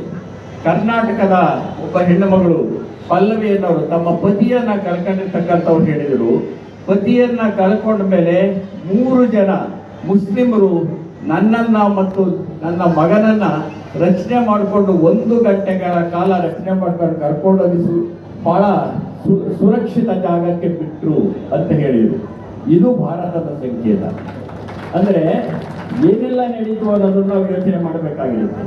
ನಜಕತ್ ಅಲಿ ಅಂತಕ್ಕಂಥ ಒಬ್ಬ ಮುಸ್ಲಿಂ, ನಜಕತ್ ಅಲಿ ಅನ್ನುವಂಥ ಒಬ್ಬ ಮುಸ್ಲಿಮು 4 ಕುಟುಂಬಗಳನ್ನ, ಛತ್ತೀಸ್ಗಢದ 4 ಕುಟುಂಬಗಳನ್ನ ರಕ್ಷಣೆ ಮಾಡ್ತಾರೆ. ಅಲ್ಲಿ ಆ 4 ಕುಟುಂಬಗಳನ್ನ ರಕ್ಷಣೆ ಮಾಡಿದಾಗ 11 ಜನರನ್ನ ರಕ್ಷಣೆ ಮಾಡ್ತಾರೆ. ಆ ಅವರು ರಚನೆ ಮಾಡಿದ್ರಿಂದ ನಾವು ಉಳ್ಕೊಂಡ್ವಿ ಅಂತ ಹೇಳಿ ಬರೆದುಕೊಂಡವರು ಕಾಂಗ್ರೆಸ್ನವರಲ್ಲ, ಎಡಪಂಥೀಯರಲ್ಲ, ರೈತ ಸಂಘದವರಲ್ಲ, ದಲಿತರು ಅಲ್ಲ, ಯಾರು ಅಲ್ಲ, ಛತ್ತೀಸ್ಗಢದ ಯುವ ಮೋರ್ಚಾದ ನಾಯಕರಾದಂತಹ ಅರವಿಂದ ಅಗರ್ವಾಲ್ ಅವರು ಸ್ವತಃ ಬರ್ಕೊಳ್ತಾರೆ. ಏನು ಅಂತಂದ್ರೆ, ನಜಕತ್ ತಾಲಿ ಅನ್ನೋ ಇದ್ದದ್ರಿಂದ ನಮ್ಮ ಕುಟುಂಬದ 11 ಜನ ನಾವು ಉಳ್ಕೊಂಡ್ವಿ. ಇದು ಭಾರತ. ಇದನ್ನ ನಾವು ಅರ್ಥ ಮಾಡ್ಕೊಳ್ಬೇಕಾಗಿದೆ. ಅಷ್ಟೇ ಅಲ್ಲ, ಉಗ್ರಗಾಮಿಗಳಿಂದ ಅಥವಾ ಭಯೋತ್ಪಾದಕರಿಂದ ಜನರನ್ನು ರಕ್ಷಣೆ ಮಾಡೋದಕ್ಕಾಗಿ ಕುದುರೆ ಮೇಲೆ ಕೂತಿದ್ದಂತಹ ಆದಿಲ್ ಹುಸೇನ್, ಆ ನಜಕತ್ತಾಲಿ ಅನ್ನೋನಿದಲ್ಲ ಅವ್ರು ಬಂದು ಹೌದು ಆತ AK-47 ಗನ್ನನ್ನ ಕಿತ್ಕೊಳಕ್ ಹೋಗ್ತಾನೆ, ತಾನು ಗುಂಡಿಗೆ ಬಲಿಯಾಗ್ತಾನೆ. ಅಲ್ಲಿ ತಾನು ಅಂದ್ರೆ ಇವರನ್ನು ರಕ್ಷಿಸಬೇಕು, ಪ್ರವಾಸಿಗರನ್ನ, ಈ ಹತ್ಯಾಕಾಂಡ ಸರಿಯಲ್ಲ ಅನ್ನೋ ಕಾರಣಕ್ಕಾಗಿ ತಾನು ಎದೆಯೊಡ್ಡಿ ಸತ್ತೋಗ್ತಾನಲ್ಲ. ಇದು ಸಹ ಭಾರತವೇ ಅನ್ನೋದನ್ನು ನಾವು ಮರೆಯಬಾರದು. ಇನ್ನೊಂದು ಬಹಳ ಮುಖ್ಯವಾದ್ದು, ಕೇರಳದ ಆರ್ತಿ ಮೆನನ್ ಅಂತಕ್ಕಂಥ ಹೆಣ್ಣು ಮಗಳು ತನ್ನ ತಂದೆಯನ್ನ ಕಳ್ಕೊಂಡಿರ್ತಾರೆ. ತಂದೆಯನ್ನ ಕಳ್ಕೊಂಡಾಗ ಆಕೆಯನ್ನ ಕರ್ಕೊಂಡು ಹೋಗ್ತಕ್ಕಂಥವರು, ರಕ್ಷಣೆ ಮಾಡಿದಂಥವರು ಮುಸಾಫಿರ್ ಮತ್ತು ಸಮೀರ್ ಎನ್ನುವ ಇಬ್ಬರು ಯುವಕರು. ಆಕೆಯೇ ಹೇಳ್ಕೊಳ್ತಾಳೆ, ನಾನು ನನ್ನ ತಂದೆಯನ್ನ ಇಲ್ಲಿ ಬಂದು ಕಳ್ಕೊಂಡೆ, ಆದರೆ ಕಾಶ್ಮೀರದಲ್ಲಿ ನಾನು ಇಬ್ಬರು ಸೋದರರನ್ನ ಪಡ್ಕೊಂಡೆ ಅಂತ ಹೇಳ್ತಾರೆ. ಕಾಶ್ಮೀರದಲ್ಲಿ ಇಬ್ಬರು ಸೋದರರನ್ನ ಪಡ್ಕೊಂಡೆ ಅಂತ ಹೇಳುವ ಸನ್ನಿವೇಶ ಬಂತಲ್ಲ, ಇದು ಭಾರತೀಯ ಮನಸ್ಸು. ಸೊ ಈ ತರದ ಒಂದು ಸನ್ನಿವೇಶಗಳು ಅಂದ್ರೆ, ಒಂದು ಅಮಾನವೀಯವಾದಂತಹ ಘಟನೆ ನಡೆದಂತಹ ಸಂದರ್ಭದಲ್ಲಿ ಮಾನವೀಯವಾಗಿ ವರ್ತಿಸ್ತಕ್ಕಂಥ ಮನುಷ್ಯ ಮನಸ್ಸುಗಳು ಈ ಭಾರತದಲ್ಲಿ ಇವೆ ಅನ್ನೋದನ್ನು ಮರೆಯಬಾರದು.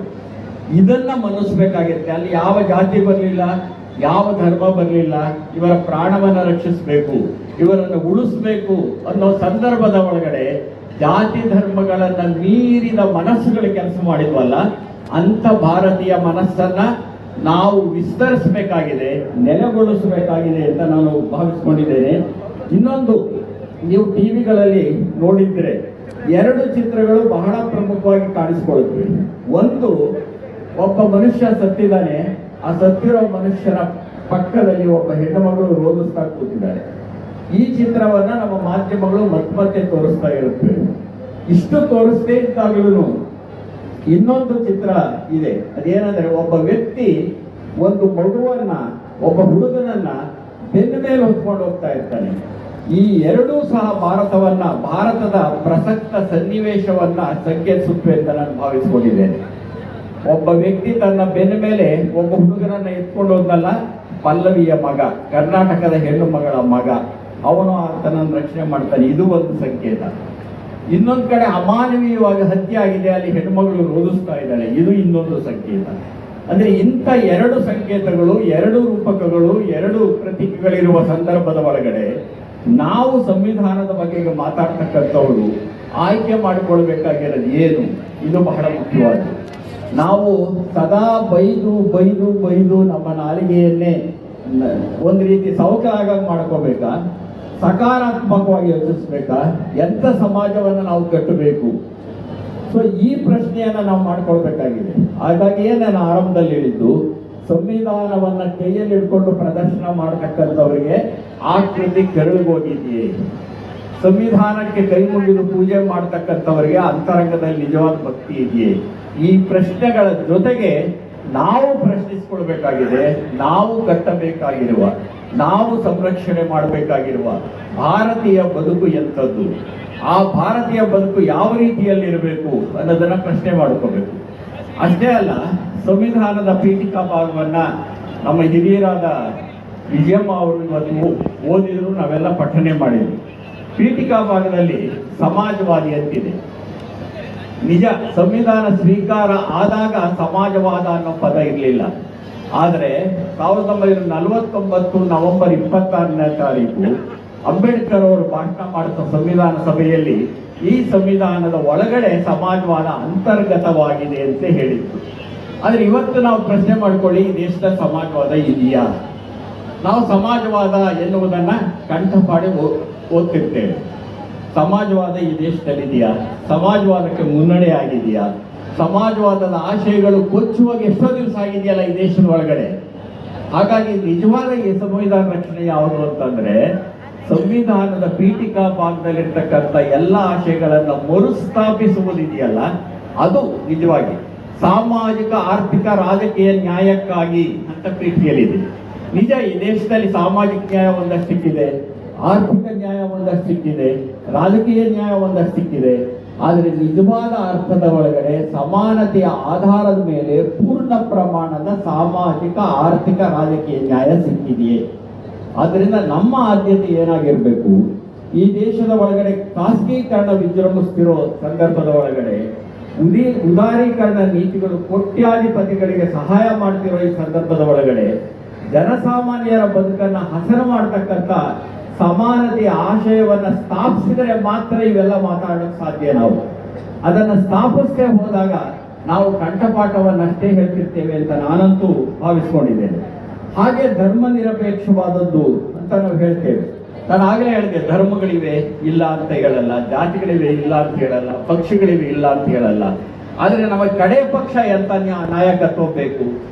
ಜಾತಿಯೊಳಗಿದ್ದು ಜಾತಿಯನ್ನ ಮೀರಿದ ಸಾಮಾಜಿಕ ನಾಯಕತ್ವ ಬೇಕು ಕಡೆ ಪಕ್ಷ. ಧರ್ಮದೊಳಗಿದ್ದು ಧರ್ಮವನ್ನ ಮೀರಿದ ಧಾರ್ಮಿಕ ನಾಯಕತ್ವ ಬೇಕು. ಪಕ್ಷದೊಳಗಿದ್ದು ಪಕ್ಷವನ್ನ ಮೀರಿ ನೋಡುವ ರಾಜಕೀಯ ನಾಯಕತ್ವ ಬೇಕು. ನೀವು ಪಕ್ಷದಲ್ಲಿ ಇರ್ತೀರಿ, ಆದ್ರೆ ಅದರ ಆಚೆಗೆ ನಿಂತು ನೋಡಕ್ ಸಾಧ್ಯ ಇರಬೇಕು. ಒಂದು ಜಾತಿಯಲ್ಲಿ ಇರ್ತೀರಿ ನಿಜ, ಆದ್ರೆ ಜಾತಿಯ ಆಚೆಗೆ ನಿಂತು ನಿಮ್ಗೆ ನೋಡಕ್ ಸಾಧ್ಯ ಇರಬೇಕು. ಅದು ನಿಜವಾದ ಸಾಮಾಜಿಕ ನಾಯಕತ್ವ. ಒಂದು ಧರ್ಮದಲ್ಲಿ ಇರ್ತೀವಿ, ಅದು ನಿಮ್ಮ ನಂಬಿಕೆ, ಸಂವಿಧಾನ ನಂಬಿಕೆಗಳನ್ನ ಮನ್ನಿಸಿದೆ, ಅದು ಧಾರ್ಮಿಕ ಸ್ವಾತಂತ್ರ್ಯವನ್ನು ಕೊಟ್ಟಿದೆ. ಆ ಧರ್ಮದಲ್ಲಿ ಇರ್ತೀರಿ, ಆದ್ರೆ ಅದರ ಆಚೆಗೆ ನಿಂತು ನೋಡ್ತಕ್ಕಂಥ ಒಂದು ನೋಟ ನಿಮ್ಗೆ ಸಾಧ್ಯ ಆಗಬೇಕು.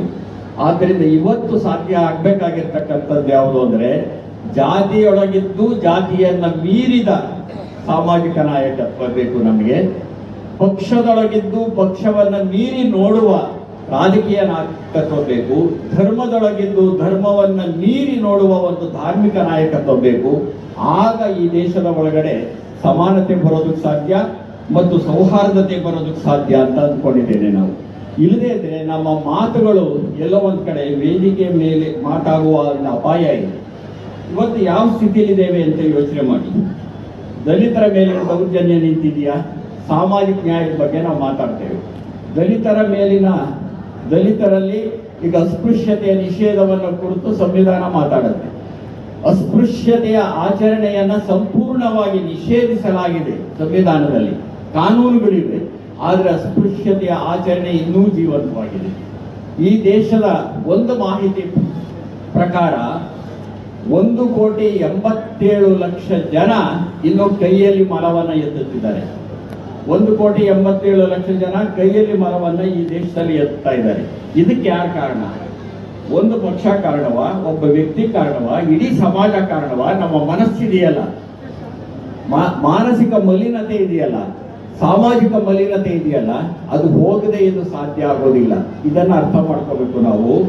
ಒಂದು ರಾಷ್ಟ್ರೀಯ ದಲಿತ ಹಕ್ಕು ಅಭಿಯಾನ ಅಂತ ಒಂದು ಸಂಸ್ಥೆ ಸಮೀಕ್ಷೆ ಮಾಡಿರುವ ಪ್ರಕಾರ ಈ ದೇಶದಲ್ಲಿ ಪ್ರತಿ ವಾರ 13 ಜನ ದಲಿತರ ಹತ್ಯೆ ಆಗುತ್ತೆ ಪ್ರತಿ ವಾರ. ಹಾಗೇನೆ ಕೇಂದ್ರ ಸಚಿವರು ಒಬ್ಬರು ಅಜಯ್ ಕುಮಾರ್ ಮಿಶ್ರಾ ಅಂತ ಹೇಳಿ 2023 ಮಾರ್ಚ್ ತಿಂಗಳಲ್ಲಿ ಒಂದು ಮಾಹಿತಿಯನ್ನು ಕೊಡ್ತಾರೆ. 4 ವರ್ಷಗಳಲ್ಲಿ ಈ ದೇಶದಲ್ಲಿ 1,89,000 ದಲಿತ ದೌರ್ಜನ್ಯದ ಪ್ರಕರಣಗಳು ನಡೆದಿವೆ ಅಂತ ಹೇಳ್ತಾರೆ. ಇದು ಸಚಿವರು ಹೇಳಿದ್ದು, ನಾನು ಹೇಳ್ತಿರೋದಲ್ಲ, ಸಂಸತ್ತಿನಲ್ಲಿ ಹೇಳಿದ್ದು. 4 ವರ್ಷದಲ್ಲಿ 1,81,000 ದಲಿತ ದೌರ್ಜನ್ಯ ಪ್ರಕರಣಗಳು ನಡೆದಿವೆ. ಆದರೆ ಅದರಲ್ಲಿ ಇತ್ಯರ್ಥ ಆದದ್ದು, ಶಿಕ್ಷೆ ಆದದ್ದು ಕೇವಲ 27,000 ಮಾತ್ರ. ಅಂದರೆ 15% ಕಡಿಮೆ. ಹಾಗಾದ್ರೆ ಜಾತಿ ಇಲ್ವಾ ಈ ದೇಶದಲ್ಲಿ? ಅಸ್ಪೃಶ್ಯತೆ ಇನ್ನು ಜೀವಂತವಾಗಿಲ್ವಾ? ಈ ಪ್ರಶ್ನೆಗಳನ್ನು ಕೇಳ್ಕೊಳ್ಳೋಣ. ಮಹಿಳೆಯರ ಮೇಲಿನ ದೌರ್ಜನ್ಯ ಕಡಿಮೆ ಆಗಿದೆಯಾ ಅಂತಂದ್ರೆ, ಕೌಟುಂಬಿಕ ದೌರ್ಜನ್ಯಗಳು ಈ ದೇಶದಲ್ಲಿ 31.4ರಷ್ಟಿವೆ. ಈ ದೇಶದಲ್ಲಿ ಅಪಹರಣದ ಪ್ರಕರಣಗಳು 19.2ರಷ್ಟಿವೆ ಶೇಕಡಾವಾಗಿ. ಅದೇ ರೀತಿ ಅತ್ಯಾಚಾರ, ಮಹಿಳೆಯರ ಅತ್ಯಾಚಾರ 7.1ರಷ್ಟಾಗ್ತಾ ಇದೆ. ಇದು ಅಧಿಕೃತ ಮಾಹಿತಿಗಳನ್ನು ನಾನು ಹೇಳ್ತಿರೋದು. ಅಧಿಕೃತ ಕೇಂದ್ರ ಸರ್ಕಾರದಲ್ಲಿರ್ತಕ್ಕಂಥ ಒಂದು ಸಂಸ್ಥೆಯ ಅಧಿಕೃತ ಮಾಹಿತಿಗಳನ್ನು ಹೇಳ್ತಿದ್ದೇನೆ. 1 ಗಂಟೆಗೆ 51 ಜನ ಮಹಿಳೆಯರ ಮೇಲೆ ದೌರ್ಜನ್ಯ ನಡೆಯುತ್ತೆ. 1 ದಿನಕ್ಕೆ 86 ಜನ ಮಹಿಳೆಯರ ಅತ್ಯಾಚಾರ ಆಗುತ್ತೆ ಈ ದೇಶದೊಳಗಡೆ. ನಾವು ಇಲ್ಲಿ ವೇದಿಕೆ ಮೇಲೆ ನಿಂತ್ಕೊಂಡು ದೊಡ್ಡದಾಗಿ ಭಾಷಣ ಮಾಡ್ತಿರ್ತೇವೆ, ಇದೊಂದು ವಿಪರ್ಯಾಸ ಇದು. ಹಾಗಾಗಿ ನಾನು ಹೇಳಿದ್ದು ಪ್ರಶ್ನೆಯನ್ನ ಮಾಡಬೇಕು ಮತ್ತು ಪ್ರಶ್ನೆಯನ್ನ ಹಾಕಿಕೊಳ್ಳಬೇಕು ಅಂತ. ದಲಿತರ ಸಮಾನತೆ ಬರದೆ, ಮಹಿಳೆಯರ ಸಮಾನತೆ ಬರದೆ. ಅಂಬೇಡ್ಕರ್ ಹೇಳಿದರು, ಅಂಬೇಡ್ಕರ್ ಮಹಿಳೆಯ ಅಭಿವೃದ್ಧಿಯ ಮೇಲೆ ಇಡೀ ದೇಶದ ಅಭಿವೃದ್ಧಿಯನ್ನು ಅಳೆಯೋದಕ್ಕೆ ಸಾಧ್ಯ ಅಂತ ಹೇಳಿದರು. ಗಾಂಧೀಜಿಯವರು ಹೇಳಿದರು, ಮಧ್ಯರಾತ್ರಿಯ ಒಳಗೆ ಹೆಣ್ಣು ಮಗಳೊಬ್ಬಳು ಧೈರ್ಯವಾಗಿ ಒಂಟಿಯಾಗಿ ಹೋಗೋದಕ್ಕೆ ಸಾಧ್ಯ ಆದಾಗ ಈ ದೇಶಕ್ಕೆ ಸ್ವಾತಂತ್ರ್ಯ ಬಂದಂತೆ ಅಂತ ಹೇಳಿದರು. ಅಂಥ ಸನ್ನಿವೇಶದಲ್ಲಿ ನಾವು ಇಲ್ಲೇ ಇದ್ದೀವಿ. ಸಾಮಾಜಿಕವಾಗಿ ಸಾಮಾಜಿಕ ಶ್ರೇಣೀಕರಣ ಇದೆಯಲ್ಲ, ಸಾಮಾನ್ಯವಾಗಿ ನಾವು ಮಾತಾಡುವಾಗ ನಾನು ಅದಕ್ಕೆ ಬೌದ್ಧಿಕ ವಲಯದ ಮಾತನ್ನು ಹೇಳಿದೆ. ಸಾಮಾನ್ಯವಾಗಿ ಏನು ಮಾಡ್ತೇವೆ ಅಂದರೆ ಬ್ರಾಹ್ಮಣ ಶೂದ್ರ ಅಲ್ಲಿಗೆ ನಿಂತು ಬಿಡ್ತೇವೆ ನಾವು. 70ರ ದಶಕದಲ್ಲಿ ವರ್ಣಾಶ್ರಮ ಧರ್ಮದ ಈ ವಿಭಜನೆ ಇದೆಯಲ್ಲ, ಇದು ಬಹಳ ಮುಖ್ಯ ಆಗಿತ್ತು, ಬ್ರಾಹ್ಮಣ ಮತ್ತು ಶೂದ್ರ ವಿಭಜನೆ. ಆದರೆ ಇವತ್ತೇನಾಗಿದೆ ಅಂತಂದ್ರೆ ಸಾಮಾಜಿಕ ಶ್ರೇಣೀಕರಣ ಅನ್ನೋದು ಕೇವಲ ಬ್ರಾಹ್ಮಣ ಮತ್ತು ಶೂದ್ರರಲ್ಲಿಲ್ಲ. ಇದನ್ನ ಗಮನಿಸಬೇಕು ನಾವು. ಸಮಾನತೆಯ ಬಗ್ಗೆ ಮಾತಾಡ್ತಕ್ಕಂಥವರು, ಸೌಹಾರ್ದತೆಯ ಬಗೆಗೆ ಮಾತಾಡ್ತಕ್ಕಂಥವ್ರು ಇದನ್ನು ಗಮನಿಸಬೇಕು. ನಮ್ಮ ಸಾಮಾಜಿಕ ಶ್ರೇಣೀಕರಣ ಎಷ್ಟು ಮಟ್ಟಿಗಿದೆ ಅಂದರೆ ಶೂದ್ರರಲ್ಲಿಯೇ ಶ್ರೇಣೀಕರಣ ಇದೆ. ಶೂದ್ರರಲ್ಲಿ ಎಷ್ಟರ ಮಟ್ಟಿಗೆ ಶ್ರೇಣೀಕರಣ ಇದೆ ಅನ್ನೋದನ್ನ ಅರ್ಥ ಮಾಡ್ಕೊಳ್ಬೇಕಾದ್ರೆ ಜಾತಿ ಗಣತಿಯ ಬಗೆಗೆ ಬರ್ತಿರೋ ಪ್ರತಿಕ್ರಿಯೆಗಳನ್ನು ನೋಡಿದರೆ ಸಾಕು. ಅದನ್ನು ಹೆಚ್ಚು ವಿಸ್ತರಿಸ್ಕೋಗೋದಿಲ್ಲ, ಈ ವೇದಿಕೆ ಅದಕ್ಕೆ ಸರಿಯಲ್ಲ ಅಂತ ನಾನು ಭಾವಿಸ್ಕೊಂಡಿದ್ದೇನೆ. ಶೂದ್ರರೊಳಗಡೆ ಒಂದು ಸಾಮಾಜಿಕ ಶ್ರೇಣೀಕರಣ ಇದೆ, ಶೋಷಿತರ ಒಳಗಡೆ ಸಾಮಾಜಿಕ ಶ್ರೇಣೀಕರಣ ಇದೆ. ಸಂಘಟಿತ ವಲಯದ ಬಗೆಗೆ ಸಿಗ್ತಾ ಇರತಕ್ಕಂಥ ಗೌರವ ಸಿಗಬೇಕು, ಎಲ್ಲರೂ ಸಂಘಟಿತರಾಗಬೇಕು, ಸಂಘಟಿತ ವಲಯಕ್ಕೆ ನಿಜವಾದ ಮನ್ನಣೆ ಸಿಗಬೇಕು, ಶೋಷಿತರಿಗೆ ಸಮಾನತೆ ಬರಬೇಕು. ಇದರ ಬಗ್ಗೆ ಎರಡು ಮಾತಿಲ್ಲ. ಆದರೆ ಅಸಂಘಟಿತ ವಲಯ ಎಷ್ಟಿದೆ? ಈ ದೇಶದಲ್ಲಿ 8.6% ಜನ ಬುಡಕಟ್ಟಿನ ಜನ ಇದ್ದಾರೆ, ಅಲೆಮಾರಿಗಳಿದ್ದಾರೆ, ಅಲೆಮಾರಿಗಳಿದ್ದಾರೆ. ಅವರು ಅಸಂಘಟಿತ ವಲಯದವರು. ಅವರನ್ನ ಕೇಳೋರು ಯಾರು? ನನಗೆ ಉದ್ಘಾಟನೆ ಅಂತ ಹೇಳಿದ್ರು ಅಂತ ಎಚ್ಚೊತ್ತು ಮಾತಾಡೋಣ ಅಂದ್ಕೊಂಡೆ, ಸಮಯದ ಅಭಾವ ಇದೆ ಅಂತ ಹೇಳ್ತಿದ್ದಾರೆ. ಅದರಿಂದ ಈಗ ನಿಲ್ಲಿಸಿದ್ರೆ ನಾನು ನಿಲ್ಲಿಸ್ತೀನಿ, ನಂದೇನಿಲ್ಲ. ಆದರೆ ನಾನು ಹೇಳಬೇಕಾಗಿರೋ ಮಾತುಗಳನ್ನು ಹೇಳದೆ ಹೋದರೆ ಅದು ಉದ್ಘಾಟನೆ ಆಗೋದಿಲ್ಲ ಅಂತ ನಾನು ಅಂದ್ಕೊಂಡಿದ್ದೇನೆ. ನಾನು ಹೇಳುವುದಕ್ಕೆ ಒಂದು ಸಮರ್ಥನೆ ಬೇಕು. ಇಲ್ಲ ಆದರೂ ಅವರ ಸಮಯ ಪ್ರಜ್ಞೆಯನ್ನ ನನ್ನ ಸಮಯ ಪ್ರಜ್ಞೆ ಮನ್ನಿಸುತ್ತೆ ಅಂತ ಹೇಳ್ತಾ ಬಹಳ ಬೇಗನೆ ನಾನು ಮಾತುಗಳನ್ನು ಮುಗಿಸೋದಕ್ಕೆ ಇಷ್ಟಪಡ್ತೇನೆ. ಇಲ್ಲಿರೋ ಜನಕ್ಕೆ ಅರ್ಥ ಆಗಬೇಕು. ನೀವು ಅರ್ಥ ಮಾಡದೆ ನಾವು ಘೋಷಣೆ ಕೂಗಕ್ಕಾಗಿರೋದಾದರೆ ನಾವು ಏನನ್ನೂ ಸಂರಕ್ಷಣೆ ಮಾಡೋಕ್ಕಾಗೋದಿಲ್ಲ ಅಂತ ನಮ್ಮದು ಅಂದ್ಕೊಂಡು ನಾನು ಅರ್ಥ ಮಾಡಿಕೊಳ್ತಕ್ಕಂಥದ್ದು ನಮ್ಮೆಲ್ಲರ ಜವಾಬ್ದಾರಿ ಅಂದ್ಕೊಂಡಿದ್ದೇನೆ. ಅಸಂಘಟಿತ ವಲಯ ಇದೆಯಲ್ಲ, ಬುಡಕಟ್ಟು ಜನಾಂಗ, ಅಲೆಮಾರಿ 8.6% ಇರೋದನ್ನು ನಾವು ನೋಡ್ತೇವೆ. ಒಟ್ಟು 10 ಲಕ್ಷಕ್ಕಿಂತ ಹೆಚ್ಚು ಜನರಿಗೆ ಈ ದೇಶದಲ್ಲಿ ತಮ್ಮ ಜಾತಿ ಯಾವುದು ಅಂತ ಗೊತ್ತಿಲ್ಲ. 2011ರ ಜಾತಿ ಗಣತಿ ಪ್ರಕಾರ ಸುಮಾರು 74 ಚದರ ಮೈಲಿಗಳಲ್ಲಿ 26 ಬಗೆಯ ಆದಿವಾಸಿಗಳು ವಾಸ ಮಾಡ್ತಿದ್ದಾರೆ. ಇವರನ್ನ ಕೇಳೋರು ಯಾರು? ಯಾಕೆಂತಂದ್ರೆ ಸಾಮಾಜಿಕ ಆರ್ಥಿಕ ನ್ಯಾಯವನ್ನು ಕುರಿತು ಮಾತಾಡುತ್ತಿದ್ದರಿಂದ, ಕರಪತ್ರ ಅದನ್ನು ಹೇಳಿದ್ರಿಂದ ಈ ಮಾತನ್ನು ಹೇಳ್ತಿದ್ದೇನೆ. ಈ ವಲಯವನ್ನು ಕುರಿತು ದನಿ ಎತ್ತಕ್ಕಂಥವ್ರು ಯಾರು? ಸಂಘಟಿತ ವಲಯದ ಜೊತೆಗೆ ಅಸಂಘಟಿತ ವಲಯ ಇದೆಯಲ್ಲ, ಅದನ್ನೂ ಕುರಿತು ನಾವು ಮಾತಾಡಬೇಕಾಗಿರುವಂತ ಸಂದರ್ಭ ಇದೆ. ಆಯೋಜಕರು 1 ನಿಮಿಷದಲ್ಲಿ ಮುಗಿಸ್ಬೇಕು ಅಂತ ಹೇಳಿರೋದ್ರಿಂದ ನಾನು 1 ನಿಮಿಷದ ಒಳಗಡೆನೆ ನಾನು ಒಂದು ಮಾತನ್ನು ಹೇಳಿ ಮುಗಿಸೋಕೆ ಇಷ್ಟಪಡ್ತೇನೆ. ನಾವು ಏನಾದರೂ ಈ ಸಮಾಜದಲ್ಲಿ ಬದಲಾವಣೆಯನ್ನ ಈ ಸಂದರ್ಭದಲ್ಲಿ ಮಾಡಬೇಕು ಅಂತಿದ್ರೆ ನಮ್ಮ ಸೈದ್ಧಾಂತಿಕ ಬದ್ಧತೆಯನ್ನ ಬಿಟ್ಟು ಕೊಡದೆ ಸೈದ್ಧಾಂತಿಕ ಸಂಕುಚಿತತೆಯನ್ನ ಮೀರಬೇಕು. ನಮ್ಮ ಸಿದ್ಧಾಂತಗಳಿಗೆ ನಾವು ಬದ್ಧವಾಗಿರಬೇಕು ನಿಜ, ಸೈದ್ಧಾಂತಿಕ ಬದ್ಧತೆಯನ್ನು ಬಿಟ್ಟುಕೊಡಬಾರದು. ಆದರೆ ಸೈದ್ಧಾಂತಿಕ ಸಂಕುಚಿತತೆ ಇದೆಯಲ್ಲ, ಅದನ್ನು ಮೀರಬೇಕು. ಅದನ್ನು ಮೀರಬೇಕು ಅಂದ್ರೆ ಏನು? ಇವತ್ತಿನ ಸಂದರ್ಭ ಹೇಗಿದೆ ಅಂದರೆ, ಎಂಥ ಸಂದರ್ಭದಲ್ಲಿ ನಾವಿದ್ದೇವೆ? ರೈತ ಹೋರಾಟಗಳು ನಡೆಯುತ್ತವೆ, ರೈತ ಹೋರಾಟದ ಸಂಕೇತ ಹಸಿರು. ದಲಿತ ಹೋರಾಟಗಳು ನಡೆಯುತ್ತವೆ, ದಲಿತ ಹೋರಾಟಗಳ ಸಂಕೇತ ನೀಲಿ. ಎಡಪಂಥೀಯ ಸಮತಾವಾದಿ ಹೋರಾಟಗಳು ನಡೆಯುತ್ತವೆ, ಅದರ ಸಂಕೇತ ಕೆಂಪು. ಈ ದೇಶದಲ್ಲಿ ಏನಾದರೂ ಬದಲಾವಣೆ ಆಗಬೇಕು ಅನ್ನೋದಾದರೆ ಕೆಂಪು, ನೀಲಿ ಮತ್ತು ಹಸಿರು ಒಂದಾಗಿ ಒಂದೇ ವೇದಿಕೆ ಮೇಲೆ ಬರಬೇಕು ಅಂತ ಆಶಿಸ್ತಾ ನಾನು ಮಾತನ್ನು ಮುಗಿಸ್ತೇನೆ. ನಮಸ್ಕಾರ.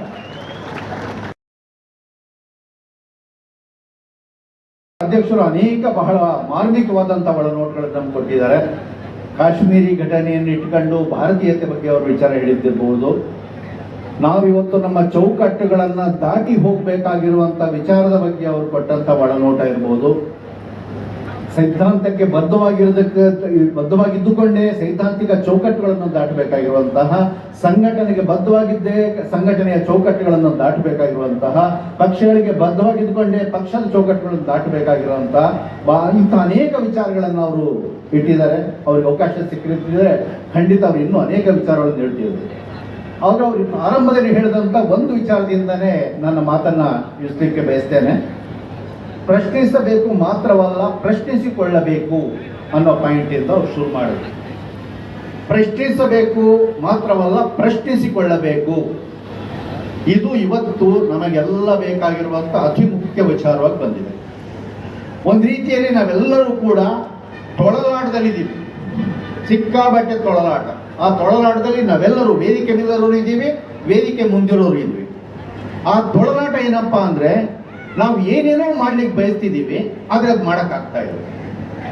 ಏನೇನೋ ಸಾಧ್ಯ ಮಾಡಕ್ ಬಯಸ್ತಿದ್ದೀವಿ, ಆದ್ರೆ ಸಾಧ್ಯ ಮಾಡೋಕ್ಕಾಗ್ತಾ ಇಲ್ಲ. ಈ ಆಳುವವರನ್ನು ಕಂಡ್ರೆ ಕುದಿತದೆ, ಅವ್ರ ವಿರುದ್ಧ ದೊಡ್ಡ ಪ್ರಚಂಡ ಚಳವಳಿ ಕಟ್ಟಬೇಕು ಅಂತ ಅನ್ಕೋತೀವಿ, ಆಗ್ತಾ ಇಲ್ಲ. ಸಂಘಟನೆನ ಭಯಂಕರ ಗಟ್ಟಿ ಮಾಡಬೇಕು ಅಂತೀವಿ, ಆಗ್ತಾ ಇಲ್ಲ. ತಳಮಟ್ಟಕ್ಕೆ ಹೋಗಿ ಕಾರ್ಯಕರ್ತರನ್ನು ಕಟ್ಟಬೇಕು ಅಂತೀವಿ, ಆಗ್ತಿಲ್ಲ. ಯುವ ಜನರು ಬರಬೇಕು, ಎದ್ದೇಳಬೇಕು ಅಂತೀವಿ, ಆಗ್ತಾ ಇಲ್ಲ. ದೊಡ್ಡ ಜನಾಂದೋಲನ ಇಡಬೇಕು ಅಂತೀವಿ, ಆಗ್ತಾ ಇಲ್ಲ. ಪ್ರಯತ್ನ ಪಡ್ತಾ ಇದ್ದೀವಿ, ಆಗ್ತಾ ಇಲ್ಲ. ಇದು ಒಳಗಡೆ ನಮ್ಮೆಲ್ಲರಿಗೂ ಕೂಡ ಒಂದು ದೊಡ್ಡ ಬೇಗುದಿ ಸಂಕಟವಾಗಿದೆ. ನಮ್ಮ ಎದೆಗಳಲ್ಲಿ, ಎಲ್ಲರ ಎದೆಗಳಲ್ಲಿದೆ. ಈ ಬೇಗುದಿಗೆ ಪರಿಹಾರ ಹುಡುಕುವ ಪ್ರಯತ್ನಗಳ ಕಡೆ ನಾವು ಪ್ರಯತ್ನ ಆಗ್ಬೇಕಾಗಿದೆ. ಇದು ಆಗಿಲ್ಲ ಅಂತ ಹೇಳಿದಾದ್ರೆ ಎಲ್ಲೋ ಲೋಪ ನಮ್ಮೊಳಗೆ ಅಡಗಿದೆ. ಇಲ್ಲಿ ಪ್ರಸ್ತಾವನೆಯನ್ನು ಮಾಡಿದ್ದಾರೆ. ನಿಜಕ್ಕೂ ಅದು ಅತ್ಯುತ್ತಮವಾದ ಒಂದು ಕಾರ್ಯ ಅಂತ ನಾನಾದರೂ ಭಾವಿಸ್ಕೊಳ್ತೇನೆ. ಹಾಗಾಗಿ ಸಂವಿಧಾನ ಬಂದು 75 ವರ್ಷ ಆಗಿದೆ. ಸಂವಿಧಾನದ ಆಶಯಗಳಿಂದ ಕಾರಣಕ್ಕಾಗಿ ಈ ಸಂವಿಧಾನ ಬಾಬಾ ಸಾಹೇಬ್ ಅಂಬೇಡ್ಕರ್ ಅವರು ಕೊಟ್ಟಿರ್ತಕ್ಕಂಥ ಕಾರಣಕ್ಕಾಗಿ ಇಲ್ಲಿ ನೆರೆದಿರ್ತಕ್ಕಂಥ ನಾವೆಲ್ಲರೂ ಕೂಡ ಒಂದಷ್ಟು ಒಳ್ಳೆ ಬಟ್ಟೆ ಹಾಕ್ಕೊಂಡಿದ್ದೇವೆ, ಅಲ್ಲಿ ಚಪ್ಪಲಿ ಹಾಕ್ತಾ ಇದ್ದೇವೆ, ಕೆಲವರು ಸೂಟು ಬೂಟು ಹಾಕ್ಕೊಂಡಿದ್ದೇವೆ, ಕೆಲವರು ವೆಹಿಕಲ್ಗಳು ತೆಗೆದುಕೊಂಡಿದ್ದಾರೆ, ಒಂದಷ್ಟು ಓದ್ಕೊಂಡಿದ್ದಾರೆ, ನೌಕರಿ ಇದ್ದಾರೆ. ಈ ಥರ ಒಂದು ಉತ್ತಮವಾದ ಒಂದು ಸಣ್ಣ ಬದಲಾವಣೆ ಅಂತ ಕಾಣ್ತಾ ಇದೆ. ಆದರೆ ಬದಲಾವಣೆ ಆಗಬೇಕಾದ್ರೆ ಇನ್ನೂ ಭಾಳಷ್ಟಿದೆ. ಯಾಕೆ ಅಂದರೆ ನಮ್ಮಪ್ಪ 5ನೇ ತರಗತಿ, ನಾನು BCom ಅವ್ರಿಗೆ ಓದಿದೆ, ನನ್ನ ಮಕ್ಕಳು 3 ಜನ ಡಿಗ್ರಿ ತೊಗೊಂಡಿದ್ದಾರೆ. ಇದು ನಮ್ಮ ಬಾಬಾ ಸಾಹೇಬ್ ಅಂಬೇಡ್ಕರ್ ಅವ್ರ ನಂತರದ 2ನೇ ತಲೆಮಾರು ಅಕ್ಷರ ಲೋಕಕ್ಕೆ ಕಣ್ಣು ಬಿಟ್ಟ ಮೇಲೆ ಆಗಿರ್ತಕ್ಕಂಥ ಬದಲಾವಣೆ. ಆ ಬದಲಾವಣೆಯಿಂದಾಗಿ ನಾವು ಇಲ್ಲಿ ಸೇರ್ಕೊಂಡಿದ್ದೇವೆ. ಇನ್ನು ಅದಕ್ಕೂ ಹಿಂದೆ ನಮ್ಮ ತಾತ ಮುತ್ತಾತನ ಕಾಲದಲ್ಲಿ ಹೇಗಿದ್ರು ನಮ್ಮ ಜನಗಳು, ಹೇಗಿದ್ರು ಬಡವರು, ಅದು ಯಾವುದೇ ಜಾತಿಯಾಗಿರಲಿ, ಎಲ್ಲ ಜಾತಿಯ ಬಡವರುಗಳ ಪರಿಸ್ಥಿತಿ ಹೇಗಿತ್ತು. ಅದರಲ್ಲಿ ಸಂವಿಧಾನದ ಕಾರಣಕ್ಕಾಗಿ ಒಂದಷ್ಟು ಬದಲಾವಣೆಗಳನ್ನು ನಾವು ನೋಡಿದ್ದೇವೆ, ನಾವು ಕಂಡುಕೊಂಡಿದ್ದೇವೆ, ತಿಳ್ಕೊಂಡಿದ್ದೇವೆ. ಇದನ್ನು ಹೇಗಾದರೂ ಮಾಡಿ ಅದನ್ನು ಇನ್ನೂ ಸಂವಿಧಾನದ ಎಲ್ಲೋ ಒಂದಷ್ಟು ಅಂಶ ಬಂದಿರೋ ಕಾರಣಕ್ಕೋಸ್ಕರ ಇಷ್ಟು ಬದಲಾವಣೆ ಆಗಿದೆ ನಮ್ಮ ಜೀವನದಲ್ಲಿ. ಆದರೆ ಸಂಪೂರ್ಣವಾಗಿ ಸಂವಿಧಾನ ಅನುಷ್ಠಾನಗೊಂಡ್ಬಿಟ್ರೆ ಸಂವಿಧಾನದ ಎಲ್ಲ ಆಶಯಗಳು, ಬಾಬಾ ಸಾಹೇಬ್ ಅಂಬೇಡ್ಕರ್ ಅವರು ಕಂಡಂಥ ಎಲ್ಲ ಕನಸುಗಳ ಅದನ್ನ ಸಂವಿಧಾನದ ಮೂಲಕ ಅದನ್ನ ಹೇಳಿದ್ದಾರೆ, ಆ ಎಲ್ಲ ಆಶಯಗಳು ಈಡೇರಿದ್ರೆ.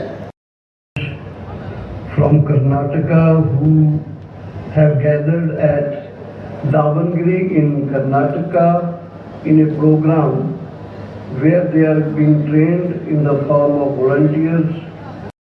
अंदर स्थापित हुई और उसी के चलते जो लोग 400 सीटों का सपना देख रहे थे उन्हें 240 पर सिमटा दिया भारत की जनता ने. ಮೊದಲು ಶುಭಾಶಯಗಳನ್ನು ಎಲ್ಲರಿಗೆ ಹೇಳಲಿಕ್ಕೆ ಬಯಸ್ತಾ ಇದ್ದೀನಿ. ದೇಶವನ್ನು ರಕ್ಷಣೆ ಮಾಡಲಿಕ್ಕೆ ಸಂವಿಧಾನ ಬಂತು. ಆದರೆ ಇದಕ್ಕೆ ಆ ಸಂವಿಧಾನವನ್ನು ರಕ್ಷಣೆ ಮಾಡಲಿಕ್ಕೇನೆ ನಾವು ಒಂದು ಕಾರ್ಯಪಡೆ ಕಟ್ಟಬೇಕಾಗಿರುವಂತಹ ಒಂದು ಪರಿಸ್ಥಿತಿ ನಮಗೆ ಇವತ್ತು ಎದುರಾಗಿದೆ.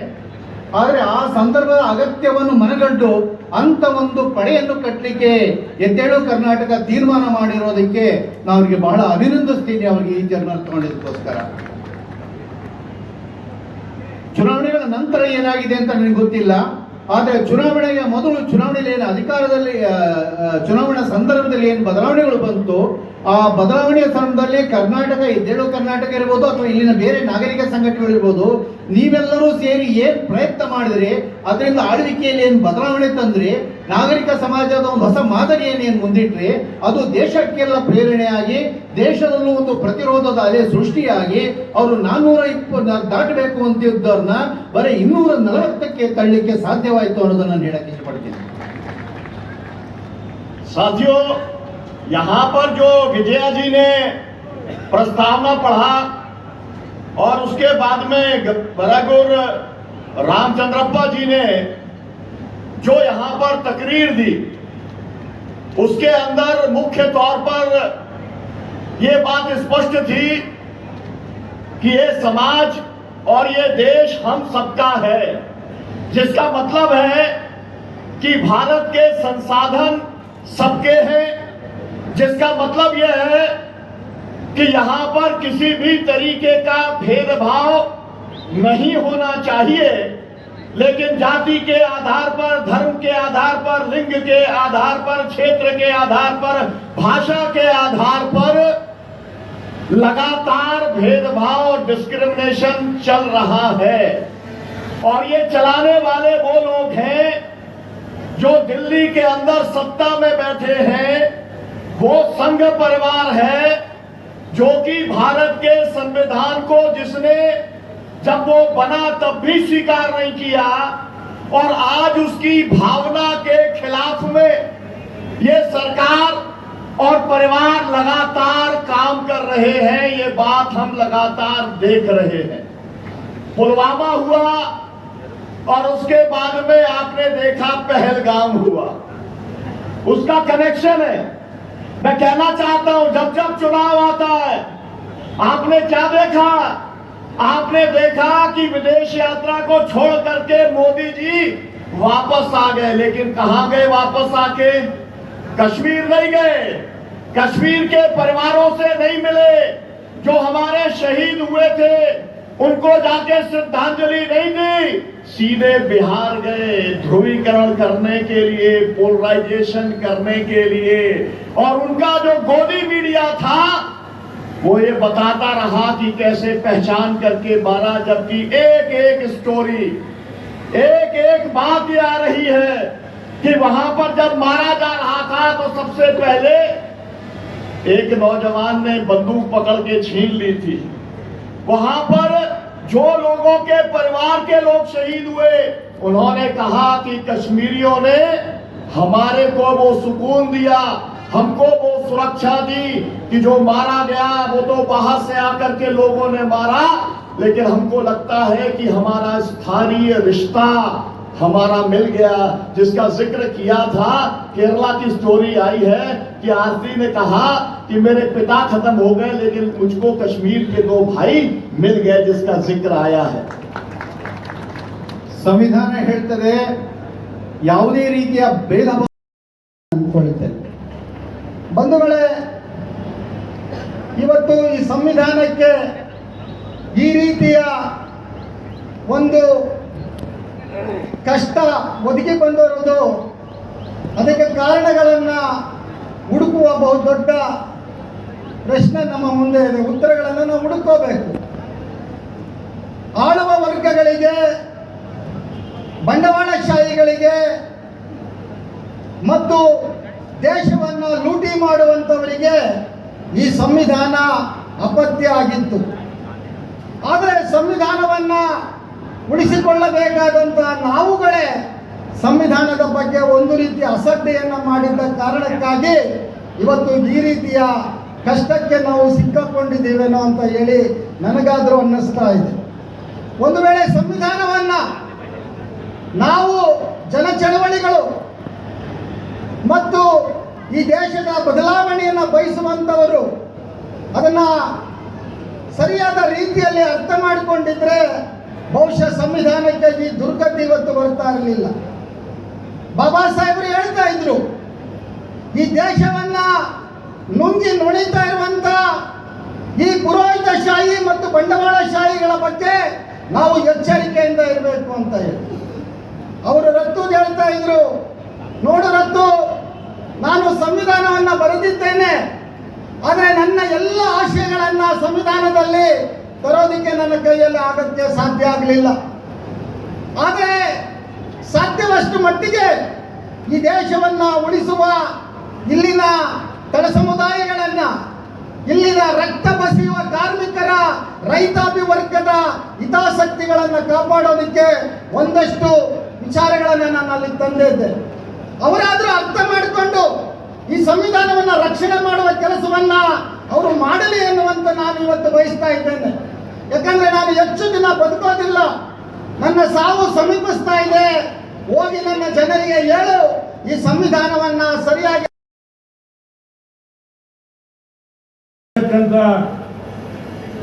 ಅಸಮಾನತೆಯನ್ನ, ಗುಲಾಮಿ ಸಂಸ್ಕೃತಿಯನ್ನ ವಿರೋಧಿಸಿ ನಮ್ಮ ಸ್ವತಂತ್ರ ಹೋರಾಟಗಾರರು ತ್ಯಾಗ ಬಲಿದಾನದಿಂದ ಗುಂಡಿಗೆ ಎದೆ ಒಡ್ಡಿ ನಮಗೆ ಸ್ವಾತಂತ್ರ್ಯ ತಂದುಕೊಟ್ರು. ಸ್ವಾತಂತ್ರ್ಯ ಏತಕ್ಕಾಗಿ ತಂದುಕೊಟ್ರು? ಇವತ್ತೇನು ನಾವು ಸಂವಿಧಾನ ಅಂತ ಏನು ಪಠನೆ ಇದನ್ನ ಇವತ್ತು ಮಾತಾಡ್ತೀವಲ್ಲ, ಆ ಸಂವಿಧಾನದಲ್ಲಿ ಬಹಳಷ್ಟು ಅಂಶಗಳಿದ್ದಾವೆ. ಆದರೆ ಪೀಠಿಗೆಯನ್ನ ಇಲ್ಲೇನು ಓದಿದ್ರು ಅದರಲ್ಲಿ ಇವತ್ತು ಭಾರತ ದೇಶದ ಪ್ರತಿಯೊಬ್ಬ ಪ್ರಜೆಗೂ ಕೂಡ ರಾಜಕೀಯ, ಸಾಮಾಜಿಕ, ಆರ್ಥಿಕ ಸ್ವಾತಂತ್ರ್ಯ ಬರಬೇಕು, ಸಮಾನತೆಗಾಗಿ ಸಂಪತ್ತು ಸಮಾನವಾಗಿ ಹಂಚಿಕೆ ಆಗಬೇಕು ಅಂತಕ್ಕಂಥ ಎಲ್ಲ ಧರ್ಮದ ಜನರು ಕೂಡ ನೆಮ್ಮದಿಯಿಂದ ಈ ದೇಶದಲ್ಲಿ ಬದುಕತಕ್ಕಂಥ ವ್ಯವಸ್ಥೆ ಆಗಬೇಕು. ಧರ್ಮ ನಿರಪೇಕ್ಷಿತ ರಾಷ್ಟ್ರ, ಸರ್ವ ಜನಾಂಗದ ಶಾಂತಿಯ ತೋಟ ಆಗಿ ಭಾರತ ದೇಶ ಮುಂದುವರಿಬೇಕು ಅಂತಕ್ಕಂಥ ಆಶಯಗಳನ್ನು ಹೊತ್ಕೊಂಡು ಈ ಸಂವಿಧಾನ ರೂಪಿತ ಆಗಿದೆ. ಸ್ವತಂತ್ರ ಒಂದು 75 ವರ್ಷ ಆದರೂ ಕೂಡ ಜಾರಿ ಆಗಿದೆಯಾ? ಈ ಪ್ರಕಾರ ನಮ್ಮನ್ನು ಆಳಿದಂತಹ ಸರ್ಕಾರಗಳು ನಡೆಸ್ಕೊಂಡು ಬಂದಿದ್ದಾರೆ ಈ ಭಾರತ ದೇಶದ ಜನರನ್ನ ಅಂತಕ್ಕಂಥದನ್ನ ಒಂದು ನಿಮಿಷ ನಾವು ಚಿಂತನೆ ಮಾಡಿದ್ರೆ, ಇಲ್ಲ ತನಕ ಆಳಿದಂತ ಯಾವ ರಾಜಕೀಯ ಪಕ್ಷಗಳು ಕೂಡ ಘೋಷಣೆಗಳನ್ನಾಗಿ ಮಾಡಿವೆ ಹೊರತು ಕೊನೆ ಪಕ್ಷ ಪ್ರಣಾಳಿಕೆಯಲ್ಲಿ ಹೇಳಿದಂತ ಅಂಶಗಳನ್ನಾಗಲಿ ಚುನಾವಣಾ ಭರವಸೆಗಳನ್ನಾಗಲಿ ಈಡೇರಿಸಿಲ್ಲ ಅಂತಕ್ಕಂಥದನ್ನ ನಾವು ಮನಗಾಣಬೇಕಾಗುತ್ತೆ. ಈ ಕಾರಣದಿಂದನೇ ಇವತ್ತು ಭಾರತ ದೇಶದಲ್ಲಿ ಸಂಯುಕ್ತ ಕಿಸಾನ್ ಮೋರ್ಚಾ ಅಂತ ಹೇಳಿ ರೈತರ ಐಕ್ಯ ಹೋರಾಟ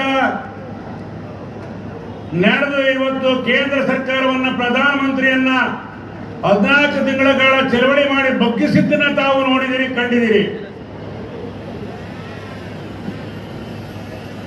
ಅದು ಏನು ಕಾರಣದಿಂದ? ಇವತ್ತು ನಮ್ಮ ಐಕ್ಯ ಹೋರಾಟದಿಂದ.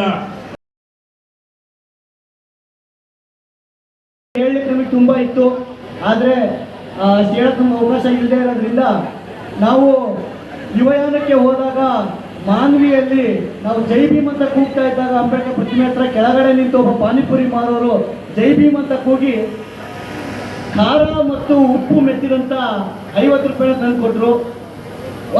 ಕುಷ್ಟಗಿಯಲ್ಲಿ ಒಂದು ಹುಡುಗ 2 ರೂಪಾಯಿನ ಹಾಕಿದ್ದಾನೆ. ಇನ್ನೊಂದು ಕಡೆ ನಮ್ಮ ಬರ್ಗೂರಿನಲ್ಲಿ ಒಂದು ತಾಯಿ ಎಮ್ಮೆಯ ಹಾಲನ್ನ ಕರೆದು ಜೀವನ ಸಾಗಿಸಿರ್ತಕ್ಕಂಥ ತಾಯಿ 1000 ರೂಪಾಯಿ ಬಂದು ಕೊಟ್ಟು ಹೋಗಿದ್ದಾರೆ. ಆ ದುಡ್ಡುಗಳನ್ನ ನಮ್ಮ ಯಾನದಲ್ಲಿ ಬಳಸ್ಕೊಂಡು ಮಿಕ್ಕಿರ್ತಕ್ಕಂಥ ದುಡ್ಡನ್ನು ನಾವೇನು ಕೊಡಬೇಕು ಅಂತ ಬಂದಿದ್ವಿ. ಅದರಲ್ಲಿ ಬಹಳ ಮುಖ್ಯವಾಗಿ ನಮ್ಮ ಯಾನದಲ್ಲಿ ಉದ್ದಕ್ಕೂ ಮಹಿಳೆಯರು, ಹುಡುಗಿಯರು ತುಂಬಾ ಮುನ್ನೆಲೆಯಲ್ಲಿ ನಿಂತು ಈ ಯಾನವನ್ನು ನಡೆಸಿದವರು ಹುಡುಗಿಯರು. ಸೊ ಆ ಹುಡುಗಿಯರು ಬಹಳ ಕಷ್ಟದಲ್ಲಿ, ಕೆಲವರೆಲ್ಲ ಕೂಡ ಪೀರಿಯಡ್ಸ್ ಆಗಿದ್ದಂಥ ಸಂದರ್ಭನೂ ಕೂಡ ಇತ್ತು. ಅದೇ ನಾನು ಅನ್ಕೊಂಡೆ ಒಂದಿನಕ್ಕೆ 2 ದಿನಕ್ಕೆ ವಾಪಸ್ ಹೋಗ್ಬೋದು, ಯಾರಾದ್ರೂ ಕೇಳ್ಬೋದು ಅಂತ. 13 ದಿನ ವಾಡಿಯಿಂದ ಶುರು ಮಾಡಿ 3400 ಕಿಲೋಮೀಟರ್ಗಳನ್ನ ತಳ್ಳಿ 45 ಡಿಗ್ರಿ ಬಿಸಿಲಿನಲ್ಲಿ 2 ದಿನದಿಂದ ಒಂದ್ಸರಿ ಬಾತ್ರೂಮ್ ಹೋಗಿ ಕಷ್ಟ ಆಗಿರೋ ಸಂದರ್ಭ ಅಲ್ಲಿಂದ ಬಂದು ಮಳೆಯಲ್ಲಿ ನಿಂದು ಈಗ 3400 ಕಿಲೋಮೀಟರ್ ಕಿಲೋಮೀಟರ್ನ ಕರ್ನಾಟಕದಾದ್ಯಂತ ಯಾನದಲ್ಲಿ ಭಾಗವಹಿಸಿದಂಥವ್ರು ಎಲ್ಲರನ್ನೂ ಕೂಡ ಮಹಿಳೆಯರು ಹುಡುಗಿಯರು ಬಂದ್ಬಿಟ್ಟು ತಾರಾರಾವ್ ಮೇಡಮ್ಗೆ ಆ ಮಿಕ್ಕಿದಂಥ ದುಡ್ಡನ್ನ ಆ ಉಪ್ಪು ಖಾರ ಇರ್ತಕ್ಕಂಥ ದುಡ್ಡು ಮಕ್ಕಳ ಹಾಕಿದಂಥ ದುಡ್ಡನ್ನ ಕೊಡಬೇಕು ಅಂತ ಕೇಳ್ಕೊಳ್ತೀನಿ. ದಯವಿಟ್ಟು ಬನ್ನಿ ಎಲ್ಲರೂ ಬಾಕ್ಸ್. ಸಾರಾ ಮೇಡಮ್ ಮುಂದೆ ಬನ್ನಿ. ಸಾರಾ ಮೇಡಮ್ ಪ್ಲೀಸ್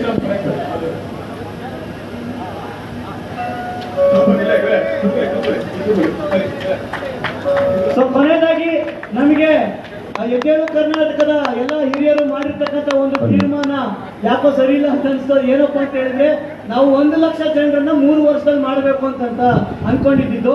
ನಾವೆಲ್ಲ ಹೋದಾಗ ನಮ್ಮ ತಂಡ ಹೇಳಿದ್ದು 1 ಲಕ್ಷ ನಮ್ಗೆ ಸಾಕಾಗಲ್ಲ, 1 ಲಕ್ಷ ಬೇಕಾದ್ರೆ ಬಹಳ ಈಸಿ, ಒಂದು 5 ಲಕ್ಷ ಆದ್ರೂ ನಾವು ಟಾರ್ಗೆಟ್ ಇಟ್ಕೊಂಡು 5 ಲಕ್ಷ ಮಾಡಬೇಕು ಮುಂದಿನ 3 ವರ್ಷದಲ್ಲಿ ಅಂತ ಹೇಳ್ಬಿಟ್ಟು ನಮ್ಮ ತಂಡ ತೀರ್ಮಾನ ಮಾಡಿದೆ. ಸೊ ಕೊನೆಯದಾಗಿ ಒಂದು ಸಂಕಲ್ಪವನ್ನ ನಾವೆಲ್ಲರೂ ಸೇರಿ ಓದೋಣ ಅಂತ ಹೇಳ್ಬಿಟ್ಟು ಹೇಳಲಿಕ್ಕೆ ಇಷ್ಟಪಡ್ತೀನಿ. ಸೊ ಎಲ್ಲರನ್ನು ಕೂಡ ಇದ್ರ ಜೊತೆಗೆ ಓದೋಣ, ಓದ್ಬಿಟ್ಟು ಇದನ್ನ ಸಮಾರೋಪ ಮಾಡೋಣ ಅಂತ ಹೇಳ್ಬಿಟ್ಟು ಅನ್ಸುತ್ತೆ. ಸೊ ಸಂವಿಧಾನ ಸಂರಕ್ಷಣಾ ಪಡೆಯ ಸಂಕಲ್ಪ ಹೀಗಿರುತ್ತೆ. ಎಲ್ಲರೂ ಇದನ್ನ ಹೇಳಿದ್ಮೇಲೆ ರಿಪೀಟ್ ಮಾಡಬೇಕು ಅಂತ ಕೇಳ್ಕೊಳ್ತೀನಿ. 1 ನಿಮಿಷ. ದೇಶದ ಗೌರವವ ಹೆಗಲ ಮೇಲೊತ್ತು, ಎಲ್ಲ ರಿಪೀಟ್ ಮಾಡಿ. ದೇಶದ ಗೌರವವ ಹೆಗಲ ಮೇಲೊತ್ತು, ಸಂತ ಪರಂಪರೆಯ ಎದೆ ಒಳಗಿಟ್ಟು ನಾಡ ಕಾಯಲು ಸಿದ್ಧರಿದ್ದೇವೆ, ದೇಶ ಉಳಿಸಲು ಸಂಸಿದ್ಧರಾಗಿದ್ದೇವೆ, ಸಂವಿಧಾನ ಸಂರಕ್ಷಿಸುವ ಹೊಣೆಯನ್ನು ನಮ್ಮದಾಗಿಸಿಕೊಳ್ಳುತ್ತೇವೆ, ಹೆಗಲಿಗೆ ಹೆಗಲು ಗೂಡಿಸಿ ಕೆಲಸ ಮಾಡುತ್ತೇವೆ, ತಳಮಟ್ಟಕ್ಕೆ ತಲುಪಿ ಜನಮಾನಸವ ತಟ್ಟುತ್ತೇವೆ, ಪ್ರೀತಿ ಸಂದೇಶದ ಪಾರಿವಾಳಗಳಾಗುತ್ತೇವೆ, ಶಾಂತಿಯ ತೋಟದ ಮಾಲಿಗಳಾಗುತ್ತೇವೆ, ಸತ್ಯದ ವಕ್ತಾರರಾಗುತ್ತೇವೆ, ಸ್ವಾತಂತ್ರ್ಯದ ನಿನಾದವಾಗುತ್ತೇವೆ, ನ್ಯಾಯದ ವಕ್ತಾರರಾಗುತ್ತೇವೆ, ನಾಡ ಕಾಯುವ ಯೋಧರಾಗುತ್ತೇವೆ, ಸಂವಿಧಾನದ ಕಾಲಾಳುಗಳಾಗುತ್ತೇವೆ, ಸಂವಿಧಾನಬದ್ಧ ದೇಶವನ್ನು ಇಂದಲ್ಲ ನಾಳೆ, ಇಂದಲ್ಲ ನಾಳೆ ಕಟ್ಟೆ ಕಟ್ಟುತ್ತೇವೆ, ಇಂದಲ್ಲ ನಾಳೆ ಕಟ್ಟೆ ಕಟ್ಟುತ್ತೇವೆ. ಜೈ ಭೀಮ್, ಸಂವಿಧಾನ ಜಿಂದಾಬಾದ್, ಜಾತ್ಯತೀತ ದೇಶ ನಮ್ಮದು, ಸಮಾಜವಾದಿ ದೇಶ ನಮ್ಮದು, ಸಂತ ಪರಂಪರೆಯ ದೇಶ ನಮ್ಮದು, ಸಂವಿಧಾನ ರಕ್ಷಣಾ ಪಡೆಯನ್ನು ಕಟ್ಟೆ ಕಟ್ಟುತ್ತೇವೆ. ದಯವಿಟ್ಟು ಎಲ್ಲರೂ ಕೂಡ ಕೈಯನ್ನ ಕೈ ಹಿಡಿದ ಮೇಲೆ ಎಲ್ಲರೂ ಕೂಡ ಒಂದು ಒಗ್ಗಟ್ಟನ್ನ ಪ್ರದರ್ಶಿಸಬೇಕೆಲ್ಲ ನಮ್ಮ ಸೀನಿಯರ್ಸ್ ಎಲ್ಲ, ರೈತ, ದಲಿತ, ಹಿಂದುಳಿದ, ಕಾರ್ಮಿಕ, ಎಡಪಂಥೀಯ, ರೈತ ಎಲ್ಲ ಚಳವಳಿಗಳ, ಎಲ್ಲ ಕರ್ನಾಟಕದ ಸಾಕ್ಷಿ ಪ್ರಜ್ಞೆ ಅಂತ ಎಲ್ಲ ಚಳವಳಿಗಳು ಕೈಯನ್ನ ಕೈ ಹಿಡಿದು ನಾವು ಕರ್ನಾಟಕದ ಪರಂಪರೆಯನ್ನ, ಕರ್ನಾಟಕದಲ್ಲಿ ಭಾರತದ ಸಂವಿಧಾನವನ್ನ ಗಟ್ಟಿಯಾಗಿ ಸಂಕಲ್ಪದೊಂದಿಗೆ ಸೌಹಾರ್ದ ಕರ್ನಾಟಕನ, ಸಮಾನತೆಯ ಕರ್ನಾಟಕನ, ಭ್ರಾತೃತ್ವ ಕರ್ನಾಟಕವನ್ನ ಉಳಿಸಿಯೇ ಉಳಿಸುತ್ತೇವೆ ಅಂತ ಈ ಸಮಾವೇಶ ಸಂಕಲ್ಪ ಮಾಡ್ತಾ ಇದೆ. ಕೊನೆಯದಾಗಿ ಇವೆಲ್ಲ ಇದ್ದಾಗಲೇ ಒಂದು ಸಮಾರೋಪ ಗೀತೆ. ಸಂವಿಧಾನ ಸಂರಕ್ಷಕರ ಪಡೆಗೆ ಸಾಂಸ್ಕೃತಿಕ ಕಲಾ ತಂಡಗಳು ಕೂಡ ಜೊತೆಯಾಗಿದೆ ಅಂತ ಹೇಳುತ್ತಾ, ಅನ್ನ ಬೆಳೆದ ಭೂಮಿಗಾಗಿ ಕ್ರಾಂತಿಯಾಗಲಿ, ಕ್ರಾಂತಿಯಾಗಲಿ, ನೆಲದ ಕ್ರಾಂತಿಯಾಗಲಿ, ಅನ್ನ